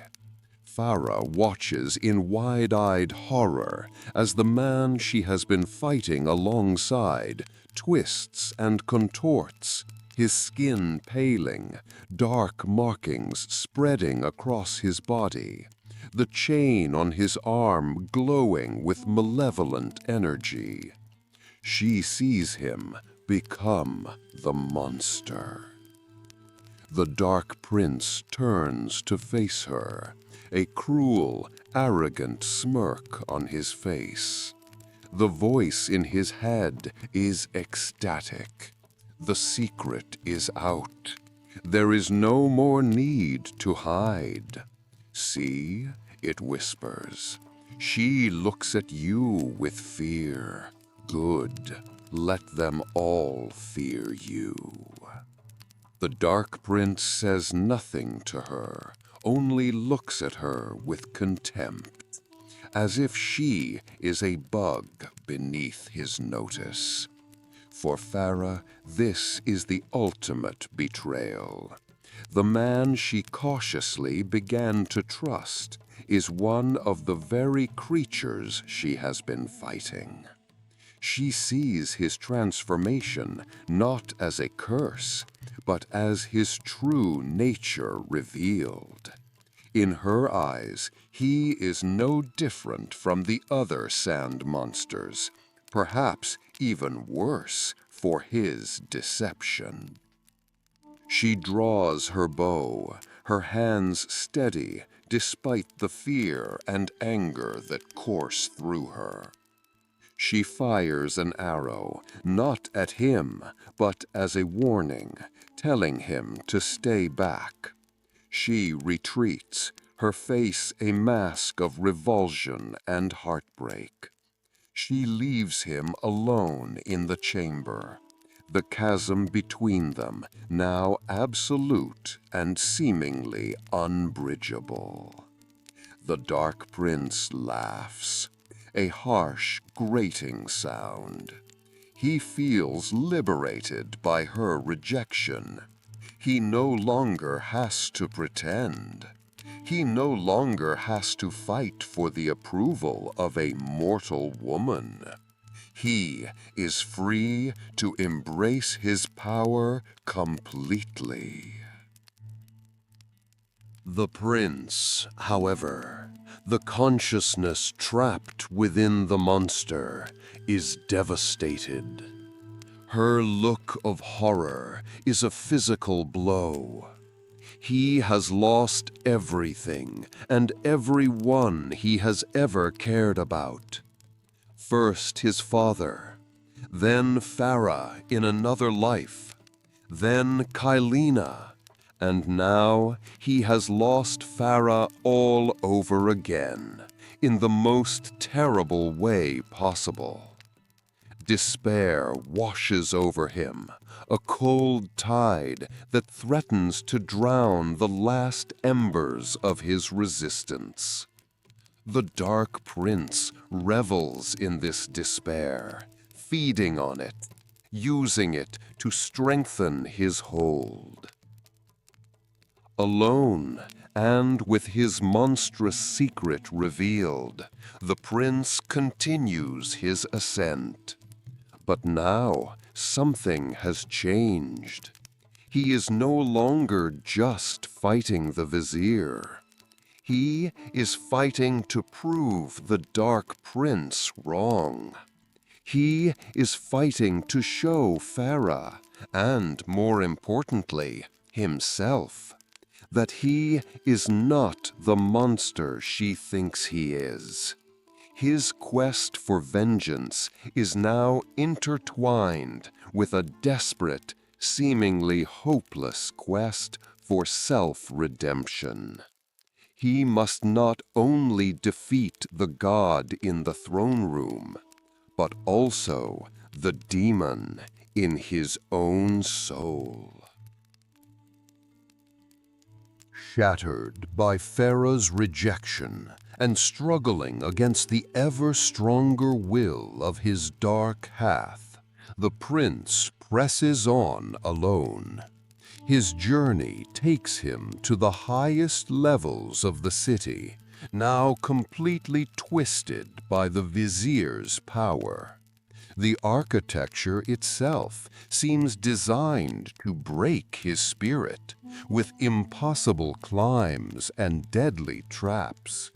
It is here, in a forgotten sanctuary high above the city, that he encounters a familiar figure from his past.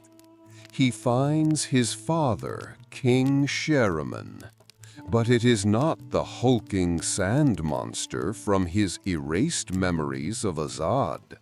He finds his father's body respectfully laid out on a bier, uncorrupted by the sands.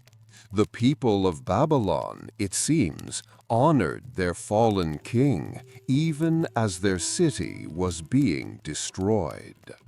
The sight of his father, peaceful in death, is a grounding moment for the prince. It is a stark reminder of the man he once was, the honor he once held, and the kingdom he has lost. As he grieves, the Dark Prince mocks him, calling his sorrow a weakness, urging him to leave the dead behind and focus on the power he can still attain.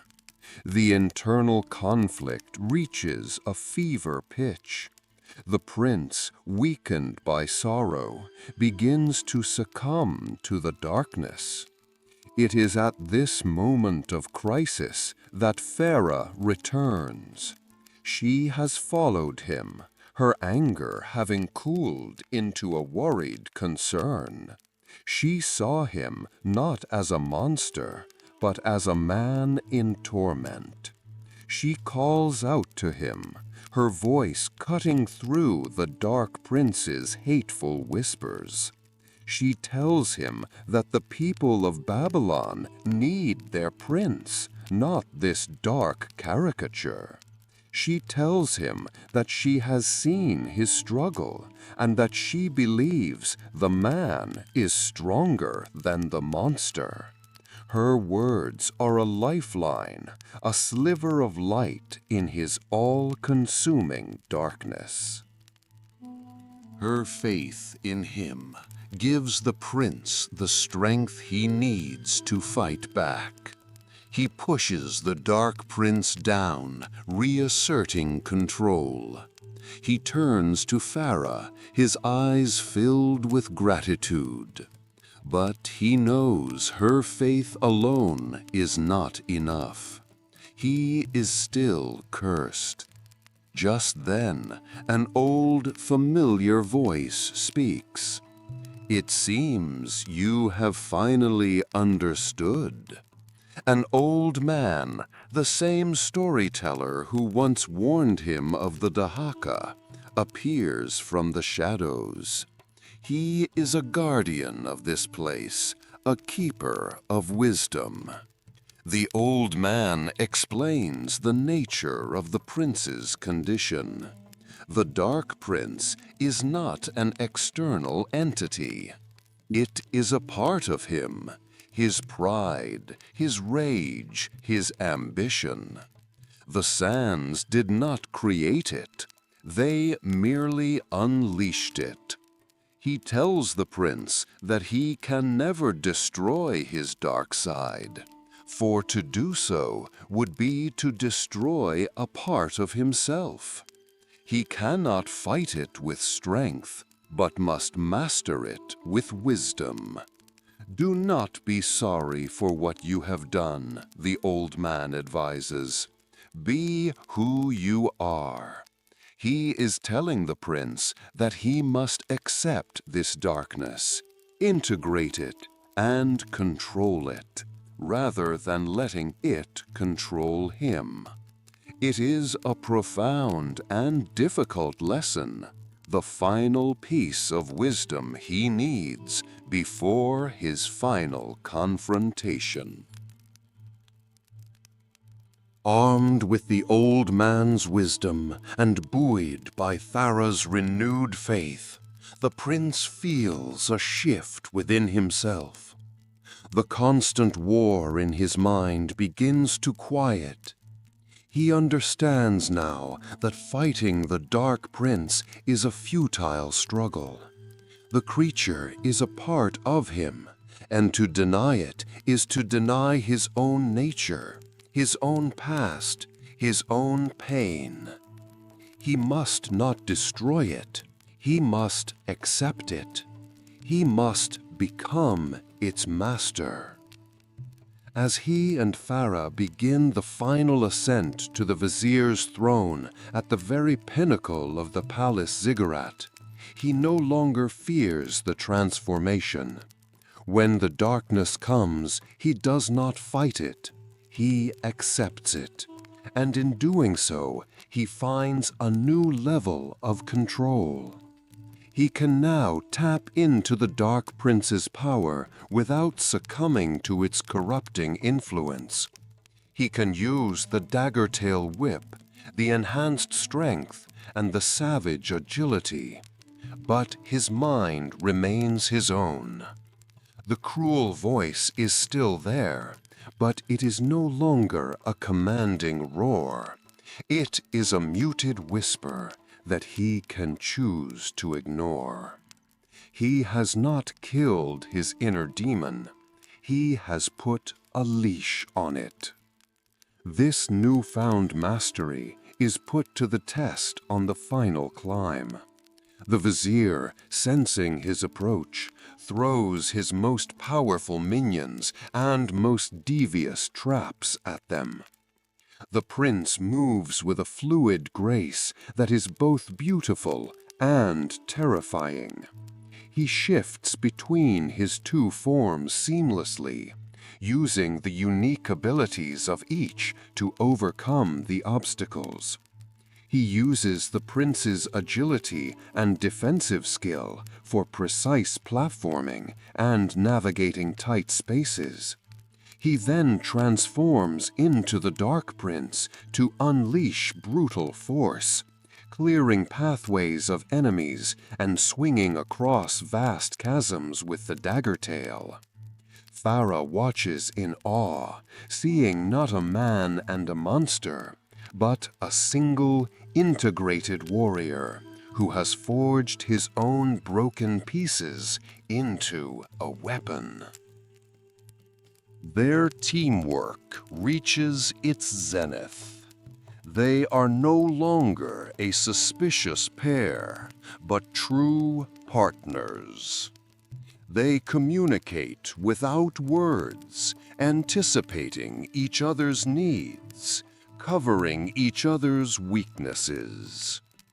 The trust between them is finally fully restored, stronger than it ever was. It is a bond forged not in an erased past, but in the fiery crucible of their present reality. They finally reach the platform just below the vizier's throne. Below them, Babylon burns. Above them, the godlike vizier waits, pulsating with the power of the sands. This is the final threshold. Before he steps forward to face his ultimate enemy, the prince has one last internal battle to win. He must face the Dark Prince, not as a foe, but as a part of himself, and complete his journey of self-mastery. Before the prince can face the vizier, he is pulled into one final, profound vision. He finds himself not on the palace rooftop, but in a strange, ethereal dreamscape. It is a mental realm, a throne room of his own mind. Standing before him is the Dark Prince, but he is no longer just a voice or a shadowy reflection. He is a perfect, solid replica of the prince himself, clad in darkness, his eyes burning with arrogant fire. This is the final confrontation, the moment of truth. "You have come far," the Dark Prince says, "but you are still weak. You cling to her, to your guilt, to your sentimentality. I am the strength you need. Cast off your weakness and let me lead. Together, we can take the vizier's power for ourselves. We can be the true gods of time." He offers the prince the ultimate temptation, not just victory, but absolute power. The prince looks at his dark half, and for the first time, he feels no fear, no anger, only a quiet understanding. He remembers the old man's words. He will not fight him. He will not argue with him.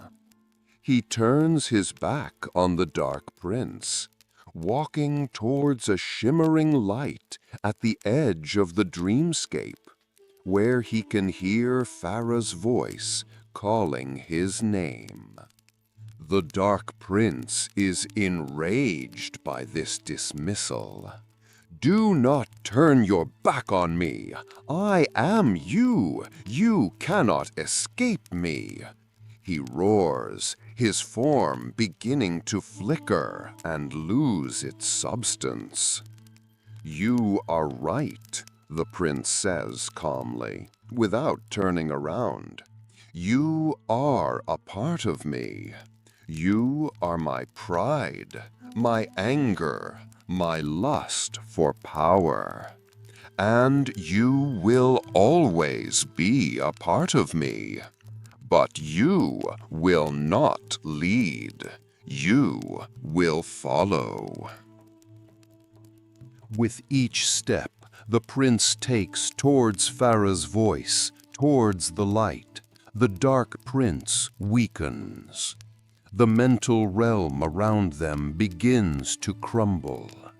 The Dark Prince shrieks in fury and desperation, but his threats are empty. He has no power over the prince anymore, because the prince no longer gives him that power. He has accepted his darkness, and in doing so has robbed it of its ability to control him. He has mastered himself. The prince emerges from the vision, back on the palace rooftop, with Farah by his side. The air is clear in his mind. The whispers are gone. He is whole. He looks up at the vizier, who is laughing on his throne, a colossal figure of immense power, a self-proclaimed god. The prince draws his sword, his heart steady, his purpose clear. He is no longer driven by vengeance or by guilt. He is the Prince of Persia, the protector of his people, the master of his own soul. And he has come to dethrone a false god. The final battle begins. The prince and Farah stand against a being who has become one with the sands of time. The vizier, in his monstrous winged form, is a terrifying sight. He floats above his throne, wielding the power of a being beyond comprehension. He rips massive chunks of the ziggurat from their foundations and hurls them at the prince. He unleashes waves of sand that corrupt everything they touch. The scale of his power is immense, seemingly insurmountable. But the prince is not intimidated. He is focused, a master of his environment. The battle becomes a dynamic, vertical climb. The prince must use all of his acrobatic skill to ascend the floating debris, getting closer and closer to the vizier. He runs along walls that are momentarily suspended in midair, leaps between floating platforms, and uses his dagger tail to swing towards his target. Farah remains on the lower platforms, providing crucial support. She fires her arrows at the vizier, not to injure him, but to distract him, to draw his fire, creating openings for the prince to advance.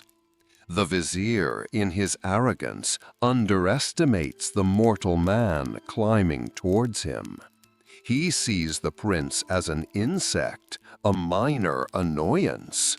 He toys with him, his attacks designed to overwhelm and intimidate.